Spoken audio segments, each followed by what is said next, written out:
Actually, clears out all 8 sinus cavities. And then I tell Russ, you gotta do that every morning when you wake up. I'm telling you right now, you're a 49er fan anyway. You got every right to do it. You do it today, fam. Yeah, boy. Countdown's getting closer to that glorious night. Oh, by the way, let me address something really quick. Listen. Oh, first, your Ronbo Sports app, Android user, please update it. There's been some changes going on with Google, so you gotta update that. Update your boom, boom. But you gotta go in there and update it, and then of course you'll get the notifications in the future. Because if you don't, I think it'll be a problem in the future. There's a lot of people aren't going to get notifications. They hope they find out about us through. Maybe they'll find out through YouTube. One other thing I want to address real quickly. Listen. I may have to repeat this again. The term for racism is if somebody takes a shot at your ethnicity that's not a part of your same ethnic group. Getting into these personal fights and call each other names and crackheads and all that. Fam, that's not racist. That's you fighting with somebody, and I've asked you to stop doing that. See that? See, now you're getting mad and you're sending me notes saying, this is racist. It's not. It's just not, okay? Look up the term racism and then listen to what the dude just called you because you probably called him something first. See, what I'm trying to tell you, fam, I'm not going to take sides in the one-on-one battles that you be having as long as there's no racism involved. Now, if you get into racist exchanges on the chat, we're going to balance you, yeah. But if somebody calls you a bunch of names outside of being racist, I ain't getting involved. I'm telling you right now. I've already said, well, can we please talk about football? Hey, let me give you a secret. If you want to really get at somebody in a fight, beat them up with football knowledge and everybody can see it. But calling somebody a crackhead and your mama this and y'all, that ain't working, man. That's just making everybody around you uncomfortable. All right. I just want to touch upon that, but just don't send me emails saying the dude called me a crackhead. Get this out of my mouth. That ain't racist, okay? Okay, anyway. Hey, by the way, free agency and the free safeties, right? I'm laughing because I'm thinking, is John Lynch messing with us again? But let's go over this real quick. About most of the free agent acquisitions, the fan reaction has been pretty much positive. And, there's a little bit of a few things that people don't appreciate, but it normally has that to do, mostly to do with they're hoping like Quan comes back, things like that. But there remains a contingent of people that are on social media who are confused by the 49ers' moves, or no moves, should I say, at free safety. Landon Collins, Earl Thomas, this is the part of the people we could have had, right? I understand about Landon Collins. He's not a free safety, but we're pretty, honestly, I don't see between Kowski. And Kowski may not be the greatest, but he ranked a year before last. He's in the top 3. Marcel Harris looks awfully good, and Kowski gonna have a lot of trouble beating him out this year. So I guess in the box, I think we're okay. Former Kansas City Chiefs star Eric Berry, he is still running around unemployed and wondering why nobody calls him. I can't even believe the Rams wouldn't even call, because the Rams are calling everybody that's like, hey, you ain't got a job, right? You 30 what? Come on, play with us, man. We ain't got a lot of money to share with you. We give you what we got, Eric Berry, he ain't trying to hear this. So Eric Berry's still out there. Instead of ponying up for one of those high-profile names, the 49ers opted to bring back a pair of defensive backs from last year's roster, as you probably already know. J-Dub, otherwise known, I call him J-Dub, Jimmie Ward, and Antoine Exum will remain in San Francisco in 2019. They have obtained and will sustain one-year deals. J-Dub, given that he was the team's first-round pick in 2014, is a lightning rod. I mean, people just be jumping on him. Boy, it gets bad for poor Ward. He remains on social media. He's got his Instagram. He's still got. I can't find him on Twitter though. He may have gotten rid of that account. I'm not sure, but and it's understandable. Given Ward's injury history, he hasn't played 10 games in a season since 2016. But the fact remains that every coach they love him, man. And this has been the case over the course of 4 different coaching regimes, too. And remember that show, Everybody Loves Raymond? The off-spin from that show is everybody loves him some Jimmie. I figure what Jimmie does in workouts, and he probably works hard. He never takes his foot off the gas. Remember, actually, what was that the worst coach you ever had? DC year before last with Chip Kelly. Was it O'Reilly? I think it was O'Reilly. I think his last name was O'Reilly. Remember O'Reilly said, I got the 11 best guys on the field. Jimmie Ward's going to fit in somewhere. I don't know if I'm going to use some safety on it. But he's got a versatility and Jimmie plays hard. He gets hurt playing hard, though. And those of us who don't understand what the problem is, we don't want to appreciate him getting hurt, right? So it's telling that John Lynch and Kyle Shanahan and company still feel so strongly about Dub. Actually, they've overhauled nearly the entire roster since their arrival in 2017. Jimmie's still there, boy. And he still remains. In order to address the frustration among the surrounding the fans around Ward, John said, we like our safety group. First of all, it was big for us to bring back Jimmie Ward. I know that's a hot-button item because he hasn't been able to stay healthy. We aren't blind to that. And he said this the other day in his address to the press. He says, we understand that. There's a lot to like about Jimmie Ward, though, and what he brings. Are we taking a gamble? Yes. But that's accounted for in our contract with him. Jimmie wanted to be here, and we wanted to give him that opportunity to come on back. So Ward will have every chance to, and we may have fired him up. Not me. I don't be picking on Jimmie. I'm serious, man. I don't mess with you. I see people jumping all over. I don't say that because it's like I feel like, man, dude is he getting bullied? No, he's defended himself, so I guess not. But he'll have to beat out third-year pro Adrian Colbert if he wants to stay. That's a name that had an impact on the 49ers' decision not to pay big at free safety in the open market. Adding a guy like Earl Thomas would all but admit the team was throwing in the towel on Colbert. So it's about Colbert, and I would imagine to some degree DJ Reed. Nobody's ready to do that just yet. There's Colbert in 7th round. If he either got bang for the buck, or should I say a value pick, 7th round guy that's looking like, everybody thinks that everybody got used to Adrian Colbert and every OC in the league knew how to work his butt. I think he needed more pressure in camp because I think Adrian came in thinking, man, it's my job, man. I'm running this show back here. So I got a feeling this year, a little more pressure, not letting him assume that he's going to be the starter. It may fire him back up to what he looked like in his rookie year. And he did look good in the rookie year, actually. In fact, he was in the last 6 games of the year when Jimmie was out there starting. We just looked like a whole different team in that last few weeks of 2017, did we not? His play slipped last year like a lot of people did last year, suffering season-ending injury. Into 7 games into the season, still John Lynch believes he's capable of being an NFL starter. For whatever reason, he didn't carry over that rookie season, and it's according to Lynch. For whatever reason, he didn't carry over that rookie season and got hurt. We felt like he was starting to play like the guy we saw his rookie season, that we thought was going to be our long-term answer at free safety. He's very much in that conversation.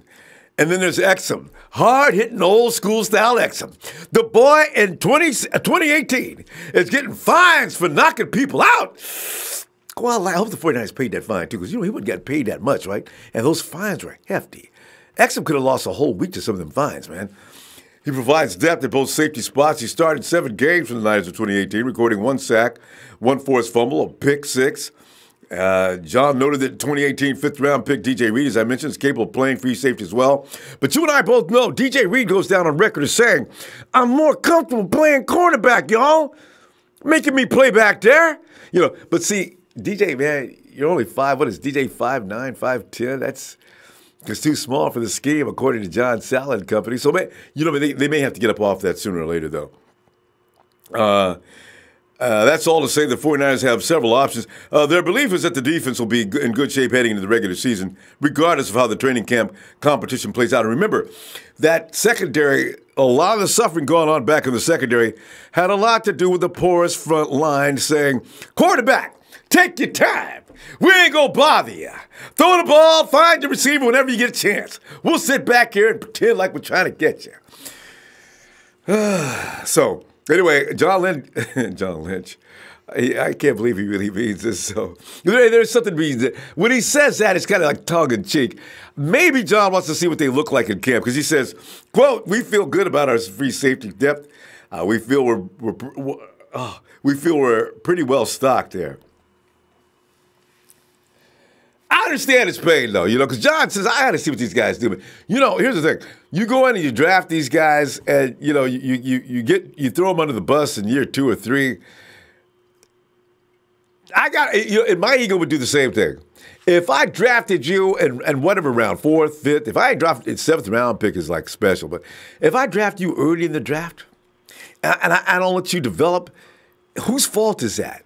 What if I made a mistake? I went out and paid this free agent every last dime I got in the bank and already drafted you.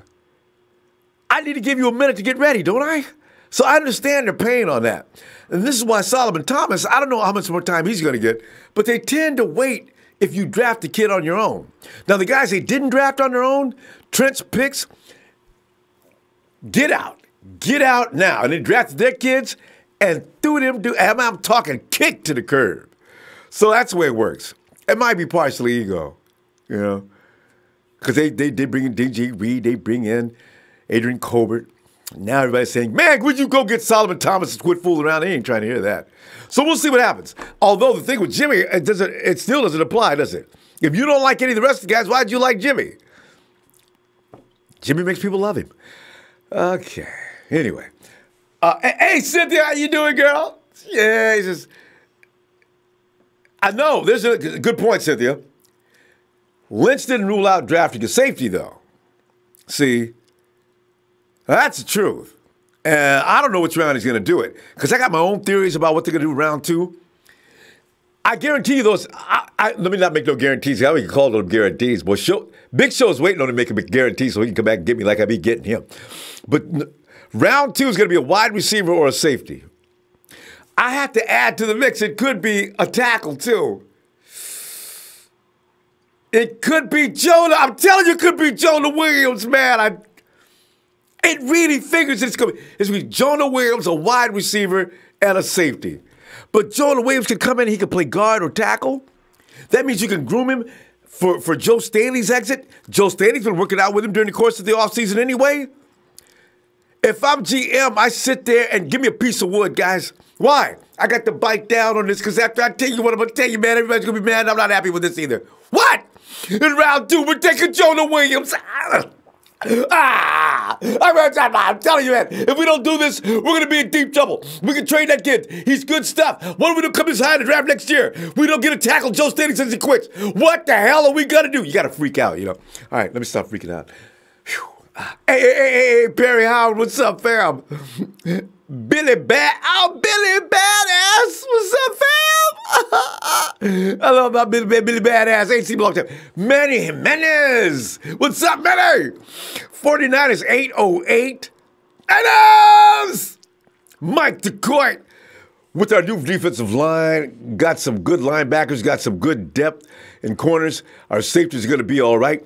I believe in John Lynch. You got it. He was a safety too. Boy, he said a mouthful there. Lynch knows game. If he tells you that Adrian Colbert will be all right, he may be right. And then you probably say, well, you don't. What about Solomon Thomas? See, we've got to learn to develop some patience, fam. These guys are rookies, they're kids. They got to come in, they got to get molded and shaped. They have the talent. They look good. All these guys look good coming from the schools they came from. I'm talking myself into it, too. I'm trying to talk you into it, too, to make you more comfortable, okay? John Burton Sudberg, what's good now, fam? Hey, Ray Jr., have no fear. Ray Jr., thanks, fam. Coco Smooth, what's up, Barry? Manny, Ronbo, what's up, fam? Nikita Lum says, what's up to all the Niners? Keon Jenkins, I don't know why John Lynch thinks we were set at safety. He's delusional if he thinks so. We are not good at safety. So many people believe that too. Niner Vega says Metcalf is a pick and that's it. Oh, I don't. They just, what killed the Metcalf, don't you? First of all, he's going to go early in this draft, I do believe. As soon as they picked up Jordan Matthews, that pretty much wrapped it up for Metcalf. If they're going to get anybody, it's not going to be a tall guy, a big guy. If Debo is hanging around at number 2, though, I got a feeling Shanahan's going to get him just because he worked with Debo at the Senior Bowl and he knows what he's capable of. Deshaun Davis says it's Bosa Niner fam. They took him out to dinner and bought him a steak. You know, anytime you buy a man a steak, you ain't playing now. You serious, boy? Because, like, let's see, who else? Tell you, we'll see. It's a wrap. Scott McKeown says, okay, I'm here, my man, waiting for you to get on live. Scott, good to hear from you, fam. Glad to see you here, too. Local 49ers fan, let's get ready to rumble. I did that time. I'm always embarrassed to do that. Poppy Pablo X. Niners!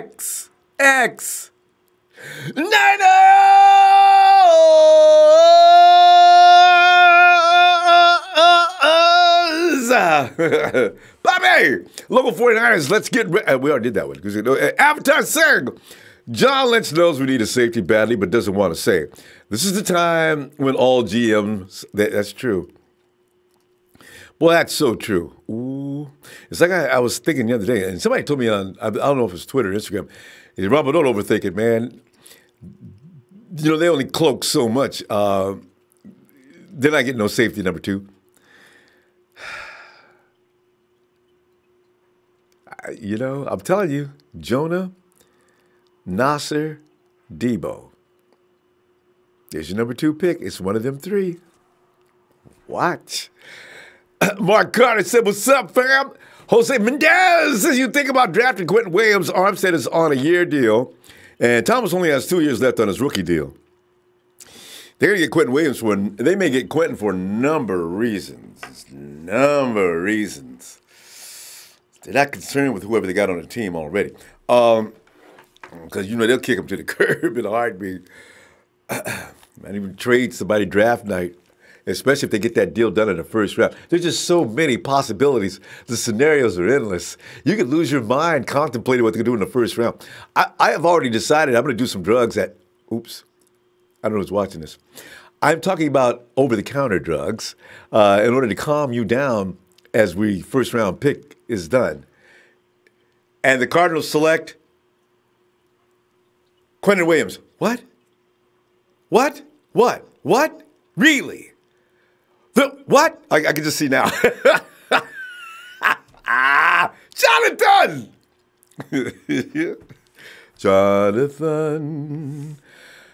Jonathan, come to the... Hey. Oh. Jonathan, where you at, man? I'm Jonathan. not... Jonathan, and then you get back to me? Oh, yeah, okay, we can come back. No. Yeah, I'm telling you, man. And what would be nice is, hey, Will, come on in here, Will. What's up, man? Will, you know, I got a feeling it's like I'm already becoming unnerved and you know how your imagination starts to run wild before draft night? This is like 30 plus days out. I'm already like on the edge. If the 49ers don't do something I anticipate and I ain't ready for and shock me like they did last year, well, I may not survive. But what are you thinking? Well, first off, I want to say shout out to you, Ronbo, man. Thanks, man. Thanks. Doing what you do, man. Oh, thanks. Hey, look, man. Hey, so John Lynch said that he feels comfortable with the free safety position. All that is bullshit. bullshit. I'm telling you right now, man. He probably is telling the truth. If he don't address the free safety position in free agency or the draft, it's going to turn around and bite them in the ass. And I'm telling you right now, the Ward, Colbert, and Reed, I ain't with that. DJ Reed needs to be a slot corner. And he told him that he's too. Good. He's good at playing the slot. That's where he needs to be. But Ward and Colbert, I don't trust them at all. I have zero faith in them. I mean, I don't know why. I don't know what's up with John Lynch and Kyle trying to keep this man around, but I ain't with it. I ain't with it, man. It's going to turn around and bite them in the butt. I'm telling you that right now. I'm telling you this. If we get Bosa or Quentin, that front seven, when we play these games this season, the front seven they'll at least hit the quarterback as soon as the quarterback launches it, so that ball can be lobbed up in the air and get picked off. Because if we don't get that rush on the quarterback and he throws it deep, it's gonna be a touchdown. I'm letting you know right now. I'm just gonna be real. You know what, though? Like you say, though, that front rush is going to be crazy, though. Even if they don't pick up Quentin, if you got D Ford, I mean, just put D Ford and D Buck in the same front line, whoever help they get, that's just crazy. But go ahead. Yeah, you're right. I mean, like I saw the interview you had with Peter Panassi. I mean, you're right. Yeah. I mean. But now, I mean, you can't go wrong with either one.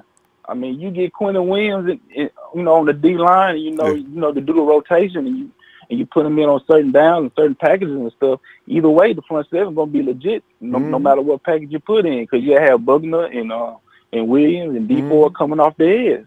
So I mean, that's enough firepower to get off the line, or you can get Bosa and have two edge rushers coming from both sides, and that's firepower too. So either one of them is good. So I mean, if they get Bosa, I'm happy with it. If they get Williams, I'm happy with it. But I really want Bosa. But either one, I mean, it's cool with me. But it's just definitely want Bosa. Right. But I'm just saying, man, that free safety, man. Free safety, the scheme we run, the free high safety, man. You the last stage. You the last person of defense. Last line of defense. You the last person. So if that ball go over your head, it's gonna be a touchdown. So Ward and Colbert, the ball's gonna be over y'all head. It's gonna be a touchdown. So I'm telling you right now, man, they front seven gonna have to come with it. And I know they will. So I mean, I don't know what kind of mental block John Lynch got in his head, thinking that Ward and Colbert is the right guys for that position. I don't know. He on some low grade. He was some low grade dope too. You got that for me. Hey, Will, but if you're going into the draft to get a safety for over the top, who would you be looking at? Nasir Adams, okay. or that guy. What's that guy name from the University of Florida? I got that name already. I forgot his name. I think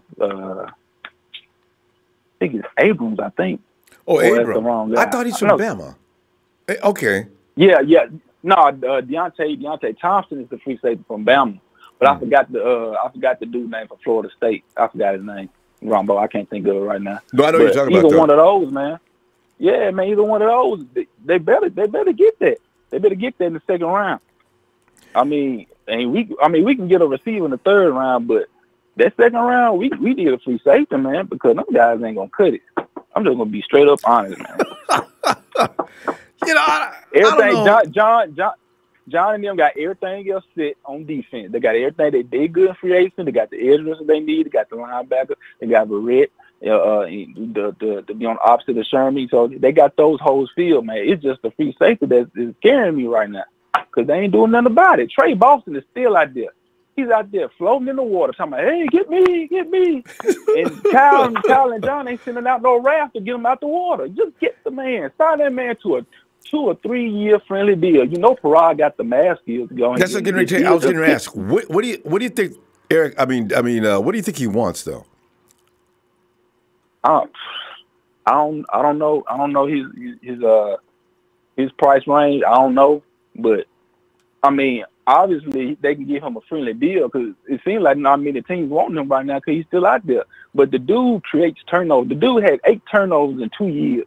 The dude can make plays. I mean, just sign him, just give him a 2 year friendly deal. You did it with Ford and Kwan, broke it down and made it look like it's a big contract, but when it really ain't, you know the numbers. Just get a man what he wants. You know what? It could be.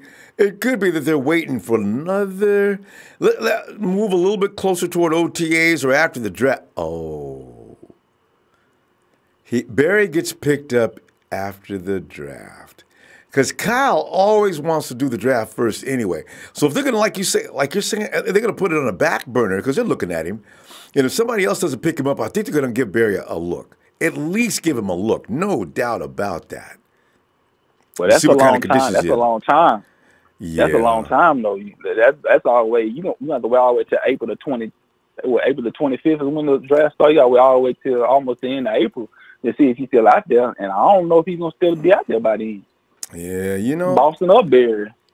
you know what? Okay, Jonathan Abram is from Mississippi State. Jonathan Abram from Mississippi State. Yeah, him and Deontay Thompson from Alabama. Yeah. And Nasir Adderley from Maryland, right? I believe it was Maryland. Yeah. Maryland. Yeah, them three will work. If they can go ahead and get them three, then I can sleep. I'll be able to go sleep at night. But they don't do nothing about it, man. They wouldn't if Jimmie would still start the season because they got to get used to the pro set. So it'd probably take them a few weeks. Jimmie go out there and maybe get hurt or something. You know what though? I really want to know why John Lynch he really likes Adrian. Is Colbert going to come back and look like he did in his freshman year? I mean, because he didn't look bad, actually, in his first year. He was on the ball. He was on time. Mm-hmm. He delivered hits. It's like he just fell apart last year. But then again, maybe the defense was a little better rested that first year he came in. The defensive line was getting work done a little better. Maybe these are all part of the equation. Will, I don't know. It's kind of hard to see why he deteriorated like that. Man, the only safety I can trust is Marcel, man. That's the only guy I can trust right now. He's for the strong safety, but he plays strong safety. That's the only safety I can trust right now. But he flies all over the field too, boy. I love it. Man, I'm telling you, I do not want to see no straight down all the way down the field. That doesn't worry. I don't really think you're going to get behind that defense. What I am worried about is them being late on coverage. Because, the cornerback, the safety's job is to erase. So if the corner, I got a Keller racing downfield or even Verrett. And also, of course, because you got two solid cornerbacks, I think that's what they're also thinking. If I got both Verrett and Sherman racing downfield with a dude, I need for them to react on that play immediately. And don't be late. Get there before, if that play starts deep in the other side of the field, I want you there by the time he crosses the 40-yard line. You know what I'm saying? So these are the things I'm concerned about. About getting thrown over the head, they weren't that bad toward the end of the season about that. Because that used to be a big problem in 2016 and part of 2017. Right. They seem to get better with that. So now I figure that might not be okay. But we'll see, because, they got to get better, though. Yeah, they got to. Got to. We're gonna go, man. Right, I'm gonna tell you what, I'm gonna see you Sunday, huh? All right, man. Y'all know what it is, man. Not the Empire, man. Fuck Rudy. Yeah. Fuck the Rams. They lost the Super Bowl and they broke. Mm-hmm. And I contacted the Rams organization salary cap fund to see how much they made. Yeah. I told y'all to send in 1 penny. I checked their salary today. They only received out of what? How long it been since you've been on air? Since last weekend, I think. Yeah, Monday Night Raw. Yeah. Monday Night Raw. Okay. Yeah. They only from now all the way till this past Monday, they only collected 1 penny. Hey, that was what you gave them, right? No. It came from Rudy. Rudy's got to give him one a week. All right, fam. I'll see you Sunday. All right, man. Not the Empire, man. Oh yeah, man. Hey, y'all chill out with all that negative talk, man. This is y'all don't do this. I mean, it ain't necessary to do this on Ronbo show, man. Ronbo, took out most of his time to have us come on here and express our feelings about the 49ers, man. Look, man, everybody got their different set of opinions, a set of opinions. Everybody gonna say stuff that you ain't gonna like, and you gonna say stuff that everybody else ain't gonna like. But it's just opinions, man. Man, y'all just chill out with that, man. Quit trying to be thugging on the net when y'all ain't about that, man. Y'all just go ahead and just man. Preach. Man, true. You ain't just talk football, man. Get that negativity out. Yeah, we need to be taking our anger out on John Lynch. That's what we need to be doing. We need to be calling him names because he ain't getting no free safety to come out because he ain't getting Trey Boston nobody. That's what we need to outlast and call a crackhead. because he ain't getting nobody to come out here to play this free safety position, trying to get Ward and Colbert to come out on this field and play free safety, knowing damn well they can't play no free safety. That's who we need to be getting on. And you know he is. All right, fam. Well, thanks, fam. I'm going to see you Friday. Or said it's already Friday. I'll see you Sunday. All right, man. I'll talk to you Sunday. All right. Looking for you. All right. And there he is. Big Show is still running his campaign. You got to see Big Show on Twitter, but Big Show has no love for the Bosa boy, none at all. So first thing, bye-bye, Bosa Bash. Quinnen's going to be a Niner. What's Show going to do when they call Bosa's name at number 2? You see what I did there? Logic Zone, what's up? Hey, Big Show, thanks, fam, for the contribution.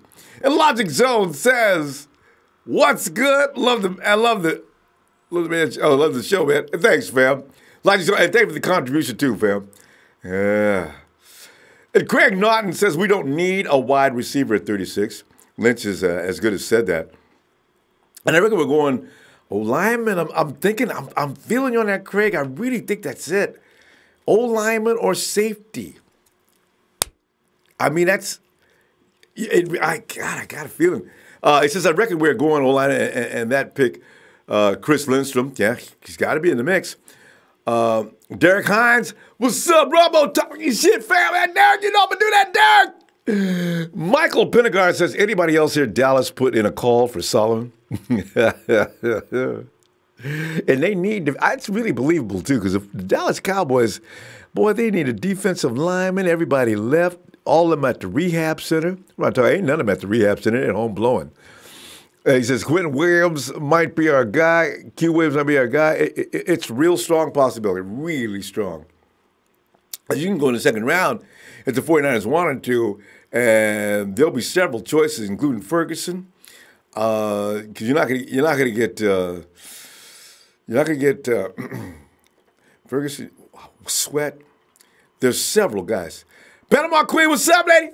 Hey, Stevens Cortez, what up, 49 Faithful? And what's up, Ronbo? You having a good Friday? Can I get that warrior call? Hit that. Niners! Got you, fam. Bob Money, what's up? Jazz Braves. Schnozzle Shibizzle saw Quinnen schedule double coverage better than Bosa. See, these are facts. They cannot be overlooked. I wouldn't be mad at it either, though. You know, I won't be mad. I really won't.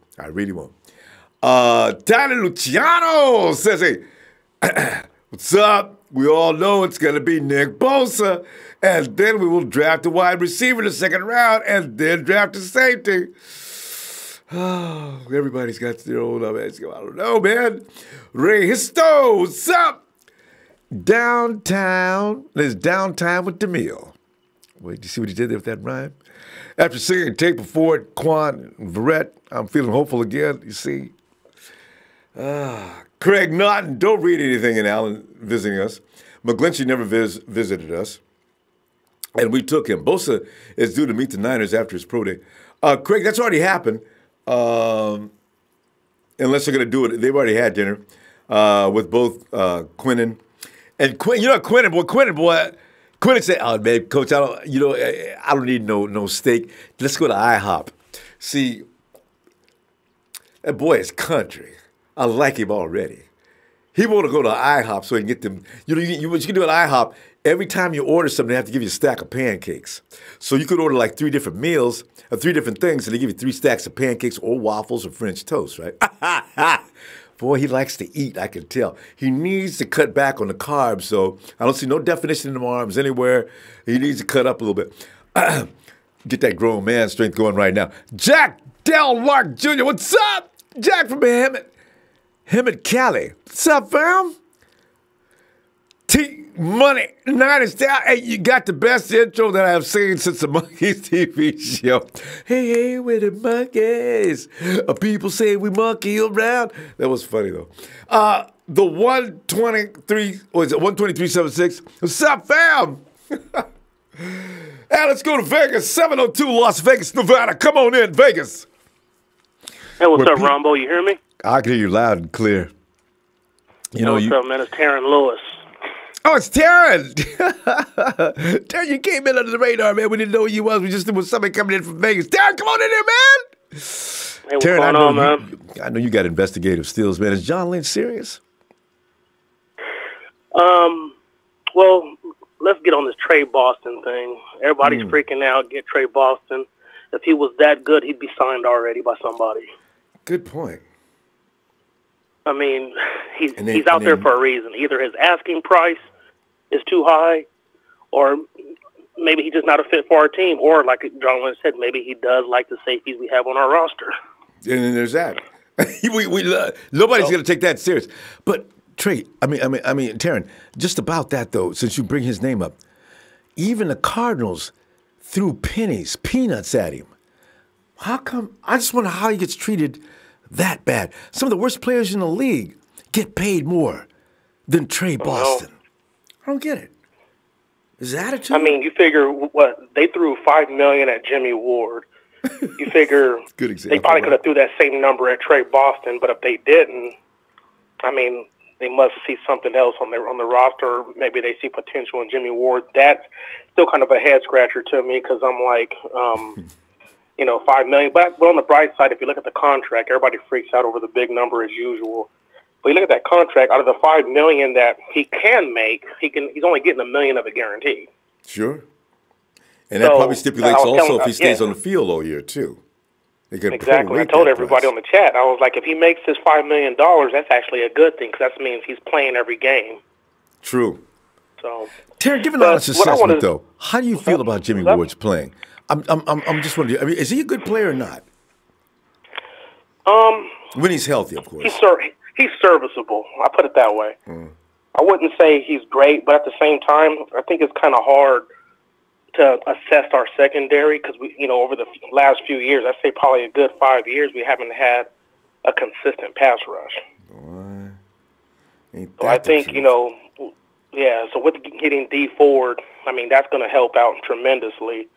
Him and Buckner line up together, so a lot of that left side of the line or whatever other side of the line is going to have a lot of single coverage. So somebody's going to have to eat on the other side, getting single coverage every game.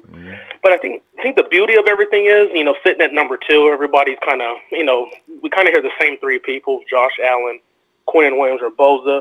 I think the beauty of it all is that no matter which one of those 3 we get, they will all fit our scheme. I thought you could rhyme it. No matter which one we get, all 3 will fit. Exactly.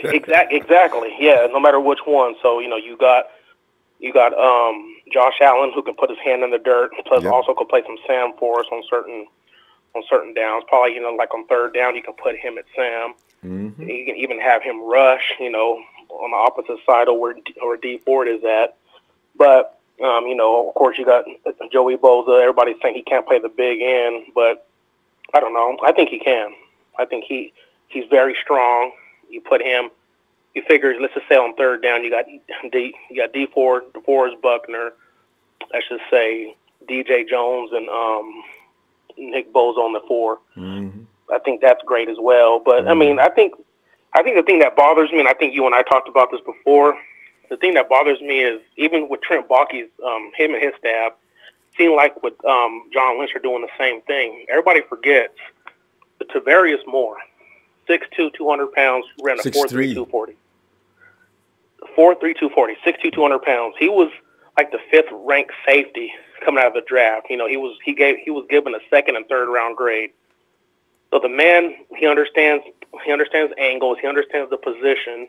Why not try him there instead of trying to convert him into a corner? And they've been doing that with these guys for the last few years. Jimmie Ward was a ball hawk in Northern Illinois. I don't know if you remember him playing in college. Man was a ball hawk.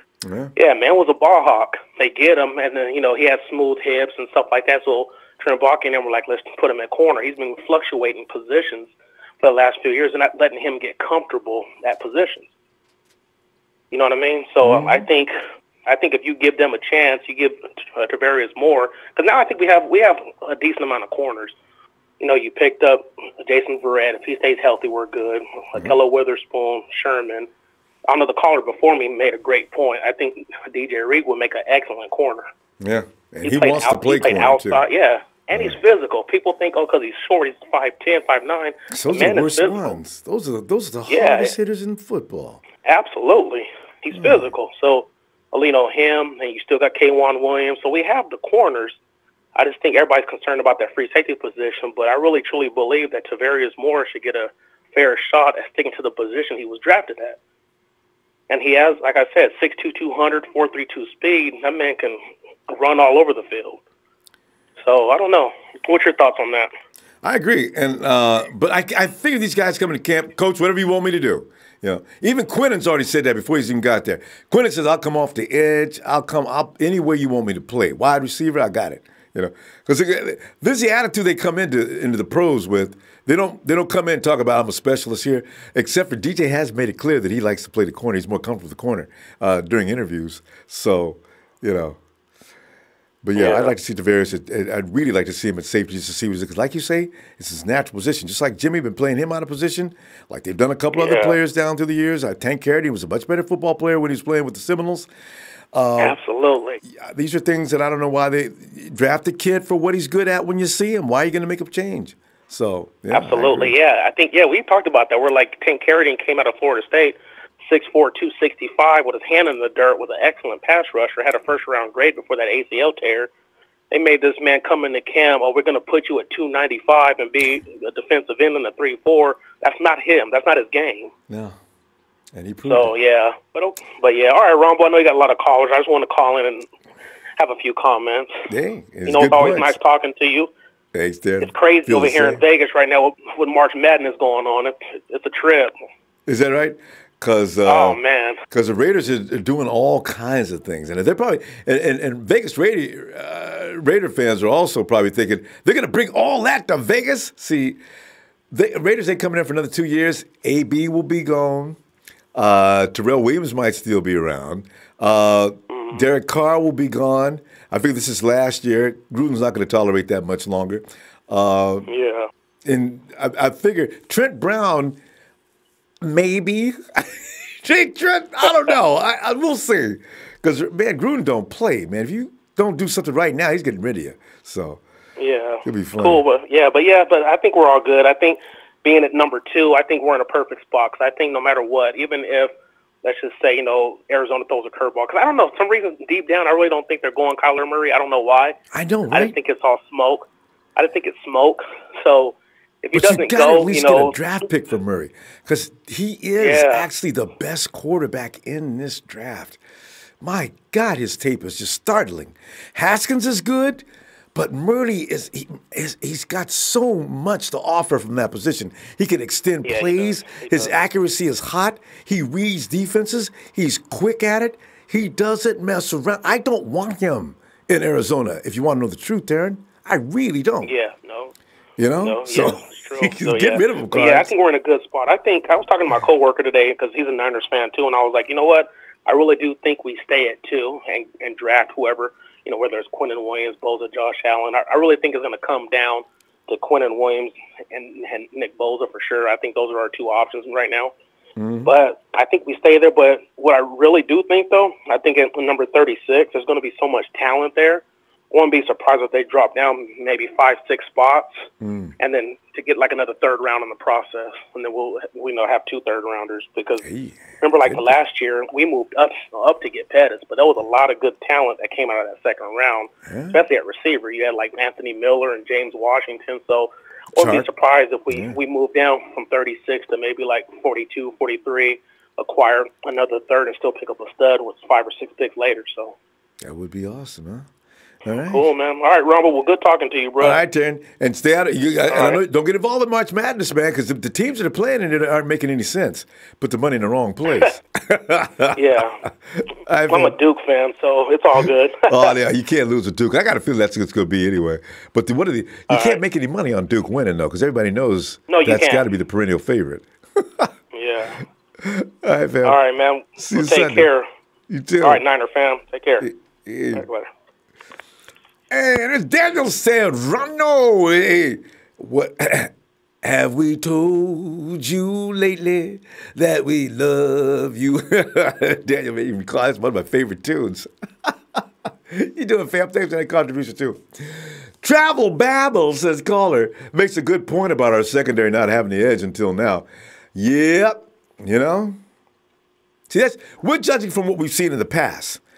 A secondary was out there all on their own, basically, with wide receivers laughing and running routes all around them. You see him running around. Look at my quarterback. He's still running around. Hey, don't touch me. Ref. You still got time running around. You guys haven't. Hey, you guys are still trying to get the quarterback. Bye. You know, that's got to stop. And, you know, and it makes the secondary look even worse than they are. This may be part of the reason why the 49ers feel they're okay with safety. You got couple of potential all-pros in both Richard Sherman and Jason Verrett. You may be okay at safety because all he's got to do is keep that ball from flying over his head, and he's got to get to his spots in time and make those kind of angles that make him look like he knows what he's doing. So we'll see. Ronbo's Raiders money. Jersey showing them names. He says, please remind everyone that the Rams only scored 3 points in the biggest of the games of the year. Let me remind you, the Rams only scored 3 points in the Super Bowl. And now they're resigning guys like Matthews and what's the dude from the Ravens? All these guys. They got a big bottle of tonic on the sidelines. Right? Hey, take this. You're gonna need this for the second half of play. Open wide. Yeah, go. You be all right. Clay. Yeah. Did you get your vitamins yet? Craig North says, damn, it's 2:10 a.m. here in the UK. Hey, Craig! Lord, this is not a fan of UK, a fan for 35 years. Craig, man, we appreciate it. Salute you, too. Fam, shucks. And Kenneth Jennings says he better prove it then because John's going to look real stupid if not. So that's a real scary thing. If those safeties don't kind of look good, this day right now is going to be remembered. I mean, this whole period is going to be remembered for John walking around saying we don't need no safety. Jorge! This is me and Chloe. Send you much love. Thanks, Jorge. Chloe! And Jeff Tarrant says, rumor has it that Kansas City wants to trade. Ooh, I saw that on my notifications the other day from Bleacher Report. Or was it CBS Sports? Anyway, one of them. Oh, no! Is it about to hit the fan? Okay, we don't be picking up people who beat up children and women, right? So the 49ers is out of it. You can rest assured of that. But I wonder, they got rid of their they got rid of everything running back, and now they're going to get rid of Tyreek. He says, after his incident with his son last week, what do you think should Lynch call? No, it's a PR nightmare to call those guys. You don't want to get involved. Craig Norton says, hey, we should trade Thomas to the Cowboys and sign Sue and then draft Bosa.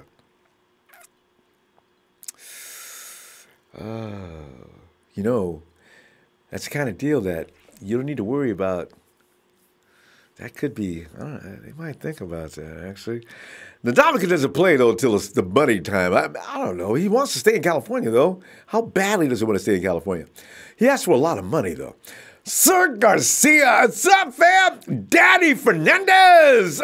Thank you, Daddy. Oh, man. Hey, Big Show really has a point to make now. Thanks, Joe. He says, one thing I love about Q Williams is his character.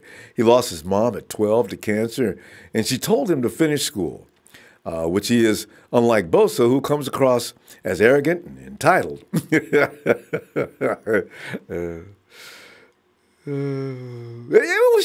makes a good point, though.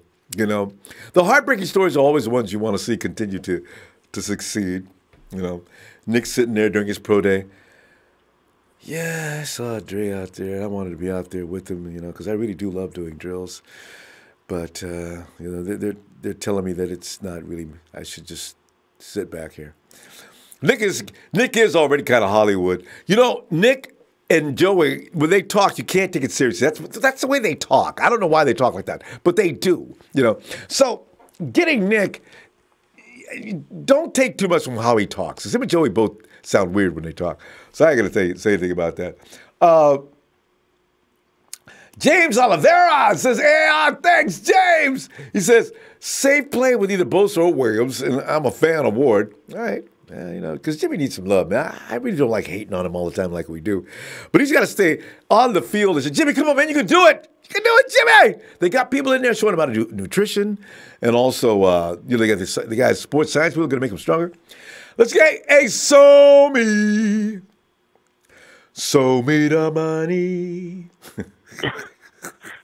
Ronbo, long time to talk. That's What's true, up, brother? Sobe. How you doing? I'm missing you. That's what I'm doing. Oh, well, let's see. That's somebody's coming in being all sweet and everything. Yeah, Sorry. you know how I am. Yeah.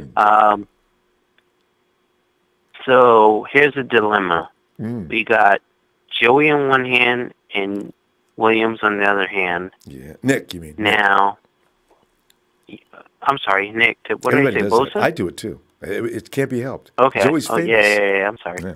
Yeah. So we got both. Shit. In a couple of years, we might get both of them. Ooh, wouldn't that be crazy? Yeah. God. But go ahead. So they were talking outside the lines right now that we might.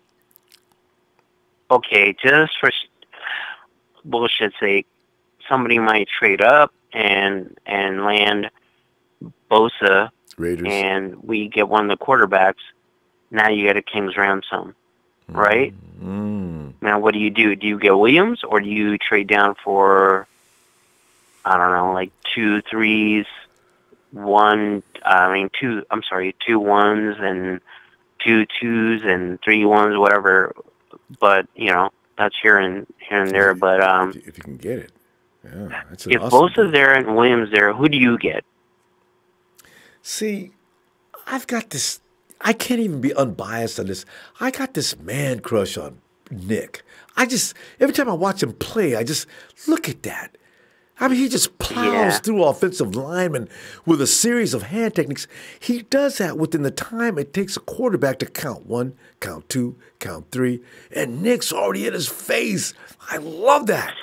So that's why I say, oh, this guy. Where other guys are trying to speed rush and rush around the offensive lineman, we're trying to beat him to a spot. Nick goes to the offensive lineman, get out of my way. He just... Now remember, we're playing wide 9. So now on Williams with Depot, now what do you get? See, but the thing is, I've already got the essence of wide 9 attack. I've already got Ford. I don't need a bunch of them. I can actually implement that formation. I can also put Ronnie Blair, who's amazing at getting back in the line. Exactly. There's any number of guys. I could still keep Nick because he's still going to create that, if nothing else, incredible violence and attention. So I'm still sticking with him. I do like Quinnen, though, and if we get him, I'm not going to be upset, though. It's a dilemma, man. I'm telling you, it hurts. But you know what's a good problem to have? Because, shit, if something happens and someone trades up for Bosa and we have that quarterback, it opens a boatload, a cornucopia of indulgements, if you mind me. So, this is a deep draft for defenders. For D-lines, man. But nobody's even talking about Ferguson. Oh, shit. I mean, Jimenez, God, there's a couple more, too, that I was checking out, and they're not getting any love. But I checked him out on YouTube. So, oh, look at this guy. Nobody's even talking. Just 2 others I was looking at the other day. But there's plenty out there. Kids now know where the money is, offensive line and defensive line, especially edge rushers. You know what I talk about? You know what I preach? You know? You know what I preach? D-line, O-line, quarterback. That's all I care about. Highest paid protecting positions quarterback. on the field. Yep. And that's all I care about. Now, secondly, no disrespect to you, Ronbo, but this Tim Coach Hall of Fame guy, what is his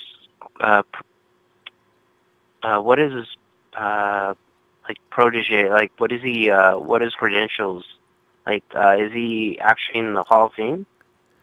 Oh no, I think coach like that. Tim. You know. Here's the thing. Coaches, I think he's not the kind of guy that's going to be aggressive. I do think he gets called out and then he just responds. This is why I keep saying, guys, listen, don't start fights because then you won't get a fight. And this is what I'm not hoping. trying to fight. I'm just asking for. No, I'm just saying anybody, because he's already having confrontation with several people, and so I'm saying we've got to slow that down because people are going to fight back. Somi, people are going to fight back. That's what I'm saying. If you attack somebody, you got to expect to be attacked back. This is why I keep saying, guys, talk football, and everything should be at least civil. And this is it. I totally agree with you. Yeah, see, that's what I'm not going to say anything good or bad about Coach. I'm just going to say if we stop the stop the fighting, all these things wouldn't even be existing. You know what I mean? Yeah, so, I'm just asking, what are his credentials? He's a Hall of Fame coach. Yeah, no, he just calls himself, I think, because he's been. Okay. He coaches semi-pro, so anyway. Oh, semi-pro. Okay, my bad. I'm sorry. That's okay. But anyways, the third of all thing I was going to say was there's a dark horse wide receiver I wanted to talk to you about. That is a local wide receiver. Oh, I'm sorry. The Stanford wide receiver, Joshua Alson White. He's a badass. Just check him out, please. Hey, he's 6'4". Where's he from? Is that from Fresno? What? Yeah. Yeah, I know about him. Stanford. Stanford. Yeah. Just check him out. Yeah. Watch his highlights, please. Please, I beg you. All right, Somi. Yeah. Well, I'll backslash at you. Yeah. No, that's all. Can I word up to the Niner Empire? Sure. Love all my brothers, all my Niner Empire, everyone. Talk to you later. All right, Somi. Great to hear from you, too. All right, take care. Have a good night. Right. Yeah. All right. And there he is. Eric Sanchez arrives in the house, and he says, if we draft one of the big three, I know that's what they become now, one of the big three, and Bosa, Allen, or Williams, I guarantee a top 5 defense and a playoff spot, and you can take that to the bank. You know? You're going to see a lot of difference on this defense. And when you see a front line that's just causing hell and a quarterback is out there running for his life, it makes so much difference in the defense. It just affects the defense from all over the field. But you've got to have a pass rush. All right, let's go. Hey, 007! Ooh, what's up? 007, come on in, man. Yeah, man. Dude, fucking... I'm in a good mood right now, man. I'm loving where the Niners are right now. I don't know. I just like where the Niners are, where they are right now. Just with the number 2 overall pick, and I don't know. There's a lot of good stuff I think is going to happen when it comes to the draft. I know a lot of people are saying draft safety, 007. Is it receiver. 007? Is it something rubbed up against something? You got a cracking going on of some kind. All right, I just got it. I'm sorry. I was walking around and my mic was probably rubbing against. There it is. Because all of a sudden it's can you go ahead and stop and talk to us? And that way your mic won't rub, I guess. All right, go ahead. Yeah, no, I got you. I'm sitting down. But I think we're just going to pick the best players in round 2 and 3. I think definitely if we stay at number 2, I think it depends. If Kyler Murray goes 1, then I think Nick Bosa is definitely the guy. And then if not. If Nick Bosa does go number 1, which I don't think is going to happen, but if it does, see that. Man, they just don't need him there. If they need anybody off the edge, it's not Nick. It's more of a guy definitely like Allen. That would work for them with the defense they're running. But go ahead. Yeah, no, I'm just excited because after looking at free agency, I was thinking, I was looking at the wide receivers. Remember, I brought it up a while back of how many good wide receivers there are in this draft. And, man, I think by the time we get back to our pick in round 2, we're going to have guys like Paris Campbell, the guy who ran for – dude, that guy's going to be there at 36. If we want – it's like, here's the thing. Yeah. Who's gonna AJ Brown's going to go before him, right? DK's going to go before him because DK can win a popularity contest right now. So you're right about that. How many wide receivers are going to go in the first round is what you're going to do. And who are they going to be, 007? That's it. And then you can determine, is Paris going to be available? Because Paris' stock is rising. So. Well, yeah, well, if I had to guess right now, as of right now, the wide receivers who I could see going in the first round would probably have to be Metcalf, A.J. Brown, that Henry O'Neal guy, that 6'4" and receiver. N'Keal Harry, yeah. Yeah, and N'Keal Harry, he's supposed to be really good. And then Paris Campbell will probably be the guys I'd be thinking in the first round.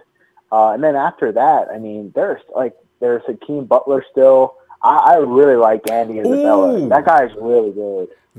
That guy, and so there's your guy, though. Will be there. Hakeem. Now, where's Deebo Samuel? There's the tough one to figure out. Where's Deebo Samuel going to fall in? Is he going to make it in the first round or is he going to slide in the second round? I don't think he's going to make the first round, and I think he'll be there when we pick. But I don't like him as much as I like the other receivers that are there, that are going to be there. Like, I would rather have Andy Isabella, but that's just me. There's another guy. There's a lot of people who need a hot shot slot. See that? If you do the math and you count down how many quarterbacks, there's going to be a lot of defensive ends taken. I figured the next premium spot will be possibly cornerback or safety.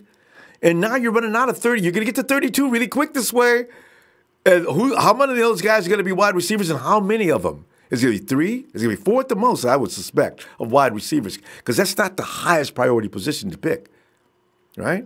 Running back, maybe that kid from Alabama? Well, I think, that's the thing. That's why I like our free agency haul, because it's like look at our wide receivers right now. We have Jordan Matthews, Marquise Goodwin, Dante Pettis, Trent Taylor, Richie James, and then, he's not a wide receiver, but George Kittle is our leading receiver as far as yardage. You know what I mean? And then we have Tevin Coleman, Jarek McKinnon, and we have 2 more Matt receivers. So, you know what I mean? So we have a lot of people there. So after free agency, that's what I do like about what we did, is that we have, if we wanted to trade back, we have enough of a defensive line to where if we traded back to like 6 or something, we would still have a good defensive line picking from someone there. And like we balanced out our team a lot with a lot of solid players. So we'll really be able to take the best player available whenever it comes, in round 2, 3, 4, whatever. How about your offensive line? You going to address that in the second round? Because you probably could get a really blue-chip offensive lineman in the second round just for the reasons you just stated. You've got maneuverability now. You can take a chance here and not have to fill a void. Wide receiver spot, honestly, there is no need. And safety, you might want to bring in a kid, see if he's better than what we got, no matter what John Lynch says. And there you go, Well, like I said, it's all about best player available, because I used to not know how teams drafted. Now every team has their players ranked from like 1 to 300 or whatever, points. How many people they have on their board. Yep. And then when it basically how they draft, if they're at pick 36 and let's say they have Andy Isabella there and he's their number 27th ranked overall prospect, right? And that's the highest number they have on their board, right. That's probably who they're going to draft. Yeah. Because he's the number 27th ranked. Now, that's all dependent on how they rank their players. Like, I really feel that wide receiver should be the pick in the second round just because there are so many good guys in this draft. It's just so deep. And you should grab one, right? Yeah. Well, this is why I think we should take it in the second round. This is the biggest reason. Because in the second, a lot of them are going to go after that pick. So in the second round with our 36 number overall pick, we can have our pick of the litter. So basically, whoever it is you believe in, Kyle Shanahan, because he picked Dante Pettis, and that was a home run. I really like that pick. Yeah. And I think that if Paris Campbell is there and Kyle Shanahan's like, look, with all the play action when we run, that 4.2 speed and the hands that he has, we're taking him. We're taking Paris Campbell at 36. And that's because you have the luxury of still having the option to pick through because there are like 12 wide receivers in this class that are like pretty damn good. At the top 10, I would take any of the guys in the top 10. I'd be happy in round 2 as far as if Kyle Shanahan had their back as far as what he thought of them. Yeah, and it's a good thing to take you look at the DEs and the wide receivers, there's an abundance of them this year. You probably shouldn't let this year go by because this is maybe not happening next year. So you make a good point. While it's thick, fat, and very, very, go ahead and pick something out of that group. So, yeah, I can see that. Yeah, and maybe we get more picks this year because I know that there's been whispers about Jerick McKinnon or Matt Breida going over to the Eagles. And all I'll say is if we better not trade Matt Breida, man. That guy's good. I'd rather trade McKinnon, even though I think he's good too. He's really good too. If we would have to get like a 4th or a 5th round pick at least. And I don't even know if that's worth it at that point. But one player I would like to trade, if somebody would offer us a decent pick, would probably be Solomon Thomas or Eric Armstead. More likely Solomon Thomas. Because, it's just we have so many guys trying to play that one spot. And especially if we do draft one of them and Nick Bosa, for some weird reason, is gone, then we have Quinnen Williams and we don't have all these guys that are right there trying to fight for playing time because we're paying the backups millions of dollars, like a lot. We're paying Solomon Thomas like $4 million, and he's not even playing. So we'll see what happens. That's that first round high in the first round draft pick money. And the 49ers, and that might be weighing heavy on Parag Marath. He's probably mumbling around the office. We're overpaying him. So Parag, what do you want us to do? He's on a rookie contract. We already signed it, So, it's a problem. I just can't wait. I just really can't wait to see the defensive line this season with D. Ford and Nick Bosa. That's what I'm saying, Nick Bosa. So Nick Bosa, D. Ford, DeForest Buckner, and Eric Armstead. And then with the linebackers, with our second-year guy who did really good. Well, Fred Quan Warner is going to be good, if he's healthy. Yeah. And then Fred Warner, that guy's good. So that right there, that's going to be really nice to watch because if our pass rush starts getting to the quarterback, we can start calling it the gold rush and all that kind of stuff, and it's going to be fucking awesome. And look at that secondary. Jason Verrett, Richard Sherman. All we have to do is make sure they stay healthy. We've got a defense already before we do anything.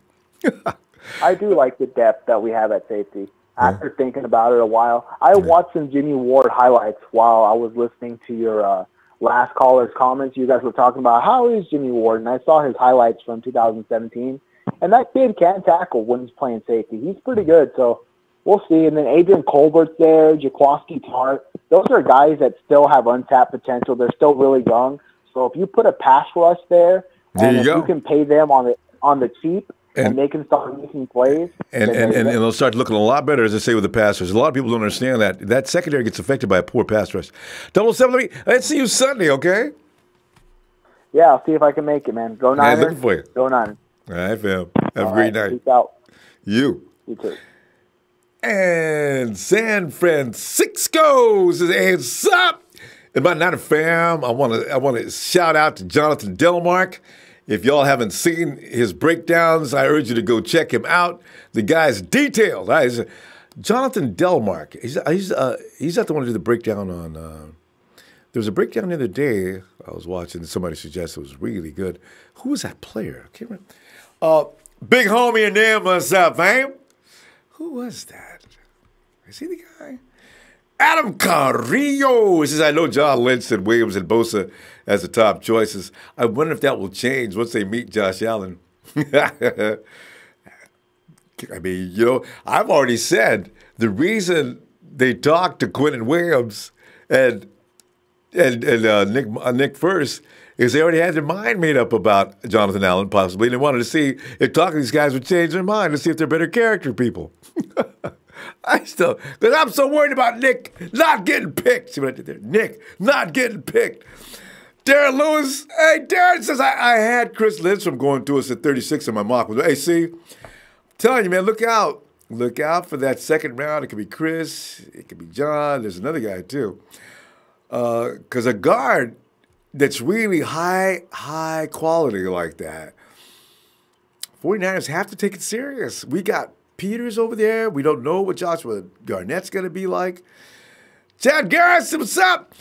Here the Niners say they are taking best available at number 2. They keep saying that. So no moving down, but no guarantees on Bosa getting excited, though. You know, Chad, here's the thing. Who is the BPA at number 2? That hasn't been established yet. Because now they're saying flip a coin between Williams and Bosa. So do you really flip that coin? Or are we going to establish one or the other as being the consensus number 1 pick? Because Quinn's have been shooting up the draft board recently, where Nick came into this whole part of the season number 1. Hey, Craig! Craig says, and we need to replace Tomlinson. Guys, a penalty machine, especially in the red zone. Draft offensive guard Chris Lindstrom at 36. And this could be. 49ers may be way ahead of us on this. Jim Thorokill says, would you trade 2 for 6 and 17? I would take Sweat and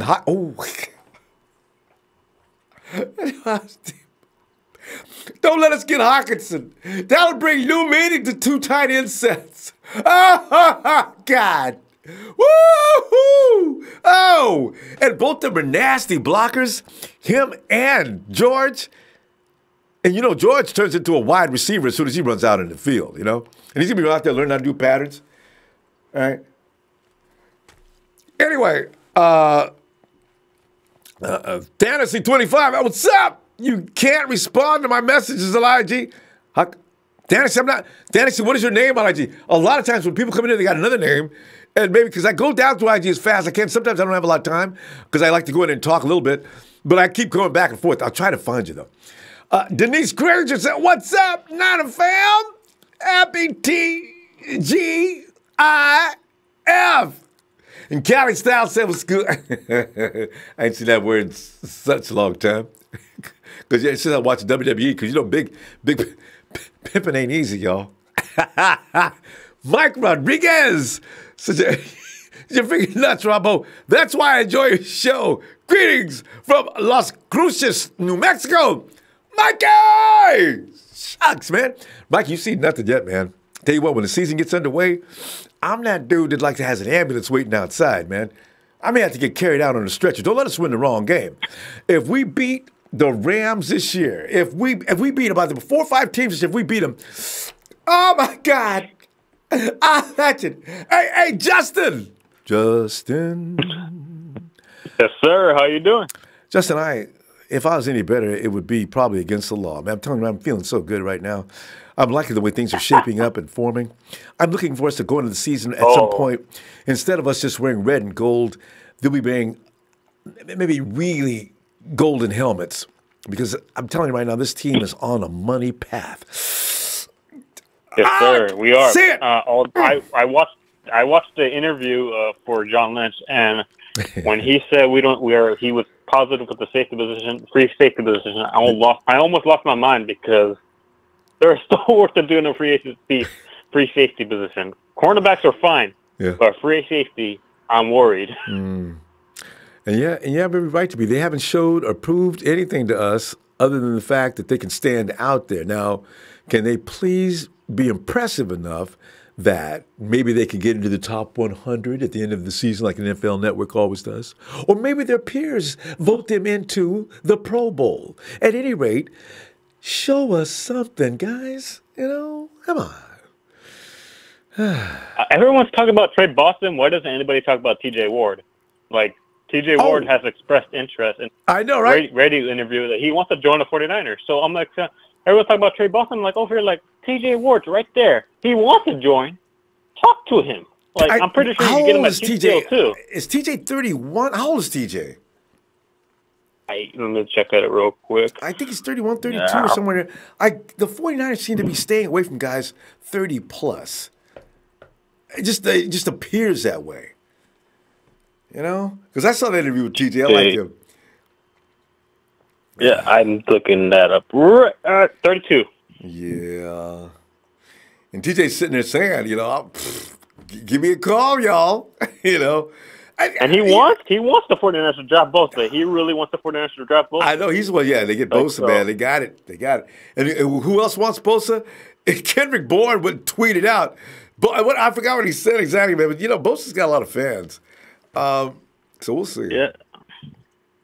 I think we should go after T.J. Ward because he provides that veteran presence we need in the safety position because it hasn't been shown lately. Tarheed's been all right. He injured his shoulder last year against the Lions, and ever since then he hasn't been the same. Oh, man, Kowalski, man.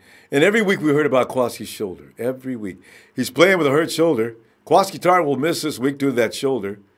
Tart's playing on that hurt shoulder. It could be affecting his game as he just got beat. And there goes Tart to the sidelines. And word down from the field is Tart's out for the game, and he'll be replaced by Anton Exum Jr. This is like every week with Kowalski, man. I see Kowalski, man. I don't know. What is with that shoulder? It won't ever heal. But I guess once you get it banged up in the middle of the season. The one thing that made me mad about that game against the Lions was that when he got hurt, I think we were, and the Lions were, it was a timeout, the Lions were on the field, and it was right after right after the Jimmy Garoppolo threw the interception, but it was called back, and he was on the field hurting. I'm like, get off the field, the field. You're not helping us. It was almost an injury timeout. So that's the one thing that pissed me off. No, Kowalski, I just don't.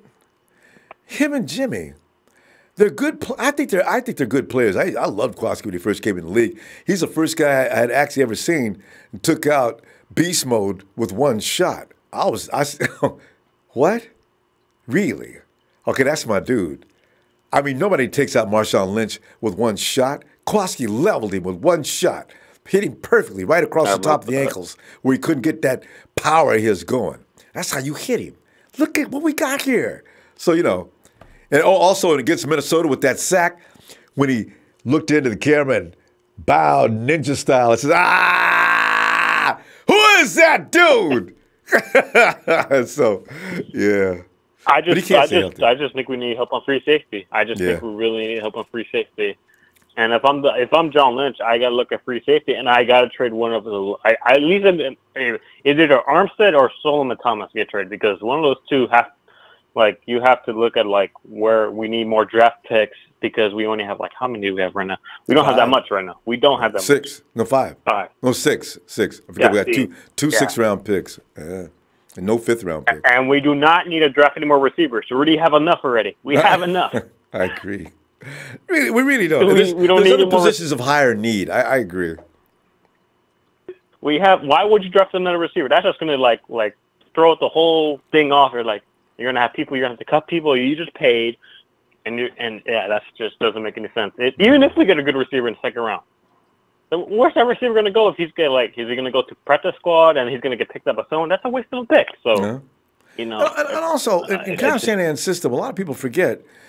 A lot of what you see is receivers taking advantage of Kyle Shanahan's X's and O's. You don't need to be the best receiver in the NFL to really thrive in Kyle Shanahan's offensive system, especially as a receiver. In fact, receivers have it so good, I would pay my receivers less money than I pay my running backs if Kyle's my coach. But they won't play for me at all. But I say, listen, you know what? Kyle's going to make your job way too easy. My running back has got to figure out how to run between that maze my offensive line is doing. But your job is a piece of cake. So, yeah. I also think we should probably trade McKinnon. I really do because I just don't see the 49ers paying him what he is guaranteed this year. I really don't see it at all. But you haven't seen him play because yet. What breed? Yeah, I just as a fan, as a 49ers fan, I just don't see them paying that much for this year. I just don't because I just don't because how good Breida did this last year and how explosive he did. He led the league in rushing yards for 2 weeks, I think. He was so good. So I think you have to Yeah, you know what though? I do worry about Brady. You know why I worry about Brady? Because Kyle likes diversity. McKinnon and Coleman, they can both do 2 or 3 things, whereas Brady's mainly a running back. So he's going to be the one that's. You know what? He's so good though. I don't want to see him leave. But I know what Kyle's thinking. I got a guy here I can line up all over the field. He's got great hands. He's a good receiver. And both Coleman, Kyle feels like he hit the mother load with both McKinnon and Coleman. He went to a great length to go out and get McKinnon because he already had a program. Remember, he threw his whole playbook away as soon as McKinnon got hurt. The offense is going to gravitate around that, his style of play and what he brings to the table. So it's a lot of fans going to be disappointed. It's not going to be McKinnon. He's not leaving. And Coleman isn't leaving either. Now Kyle thinks, as I say, he's at the gold mine. So Breda is actually the guy. But hopefully Kyle said, Kyle, you can still use him. He's a great running back. I don't care if he can't catch. He can still run between the tackles like few can. So, and I think Kyle's thinking that way. Wait, has he been cleared, though? Who? Has he been cleared? Because I know he was injured like week 16 Breda? to week 17. Breda. Yeah, I know. No.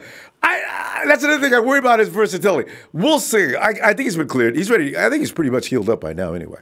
So, but Justin, we're going to have to go. I just think McKinnon's probably going to get traded. I really do because. Now don't bet any money on it because I'm rather certain he's not. I'm not. Yeah, he's not. But you never know. But I say don't bet anything on it because I don't think so. But maybe you never know. Yes, sir. I don't know. Like John Lynch, what he said that in the interview, I was confused. I'm like, you're missing the point. That's not. And he's like, he doesn't look at the 49ers what fans say. I'm like, sometimes we are right, and sometimes I know that was funny. I remember that part. Yeah. And then, so. Anyway, Justin, I'll see you Sunday though. Okay. Yes, sir. All right, man. Have a great night. All right. You too, sir. Thanks. Yeah. Dontrell Sessom. It's like open sesame, sesame. You say, hey, what about Dante dunking that windmill dunk? You know, I saw that the other day. You know, Dante up. Oh! Dante's some kind of athletic, ain't he? And hey, does Dante, listen, I look at that footage right now. Does Dante look like he got a little bigger? He looks a little bigger to me. Boy, he's still as athletic as could be, though. Look at him, boy. Dontrell, that's amazing. Cliff Herndon said, I pray Arizona takes Bosa so we don't. But, you know, I wonder, Bosa's got almost probably as many fans that don't want him as do want him. Dolan says, I saw someone breaking down Nick Bosa on film. That's who they're talking. The guy that I saw that clip. I saw someone breaking down Nick Bosa. I think his name is. Anyway, that film is pretty much going all the way. You can get somebody to. But I know what you mean. Most of his sacks came against inferior centers and guards. But he struggled against offensive tackles and was knocked to the ground on numerous times. But remember, Joe Staley and Michael Glenching handled Khalil Mack. There is no such thing, even Von Miller, there's no such thing as there's pass rushers. Everybody has guys that are not going to be able to get past. What you want is a majority of these guys to be able to beat most people. Now, Nick Bosa may not get beat. He may not beat every offensive tackle in the NFL, but he's going to beat the biggest percentage of them. It's like Von Miller and the rest of those guys. He's going to beat them like Joey even. Joey got handled by, I think was that? It might have been Trent Brown. There are tackles that are going to win, you know. But you want to know, can your guy win most of the time? And that's what matters. So, no, he's not perfect. But then neither is going to be Josh Allen or anybody else. So, you know, you go where your level of best is, I guess. Miss No Beard says Big Show hates on Bosa, but as soon as he drafted it, he started making plays for us. He will be backtracking everything he said. Maybe. Big Show will change. He'll change the narrative on it and say, I never said that. Jim Terrell says if they call Bosa number 2, we'll act like you did when he picked Thomas. No, wait a minute. He says if they call Bosa 2, we'll act like Jim. No, because with Solomon Thomas, I was unhappy. Did we get a word left out there? Anyway, Big Show. I'm sorry. I know, right? Big Show will be doing me. They pick Bosa number 2. He'll stop it, though, after game one. I promise you that. Let's see what we play in game one, though. Deshaun Davis says, are you going to go live during the draft? Oh, you betcha Nick Bosa just got joined with the 49er red and gold. I am. I'm telling you right now, man, I got to be there for that moment. 49ers select with the second overall pick of the 2019 draft. Got to open the paper. Nick Bosa, Ohio State. Oh! Oh, my God! Oh, I get Jesus. I know I did. Oh, my fun chicken Jesus. We're going to goddamn playoffs now. I knew it. We got all the firepower we need on the bench. I knew it was going to happen. I did. That's just a sample of probably the delirium I'm probably going to go through. Oh, hey. Oh, Demetrius.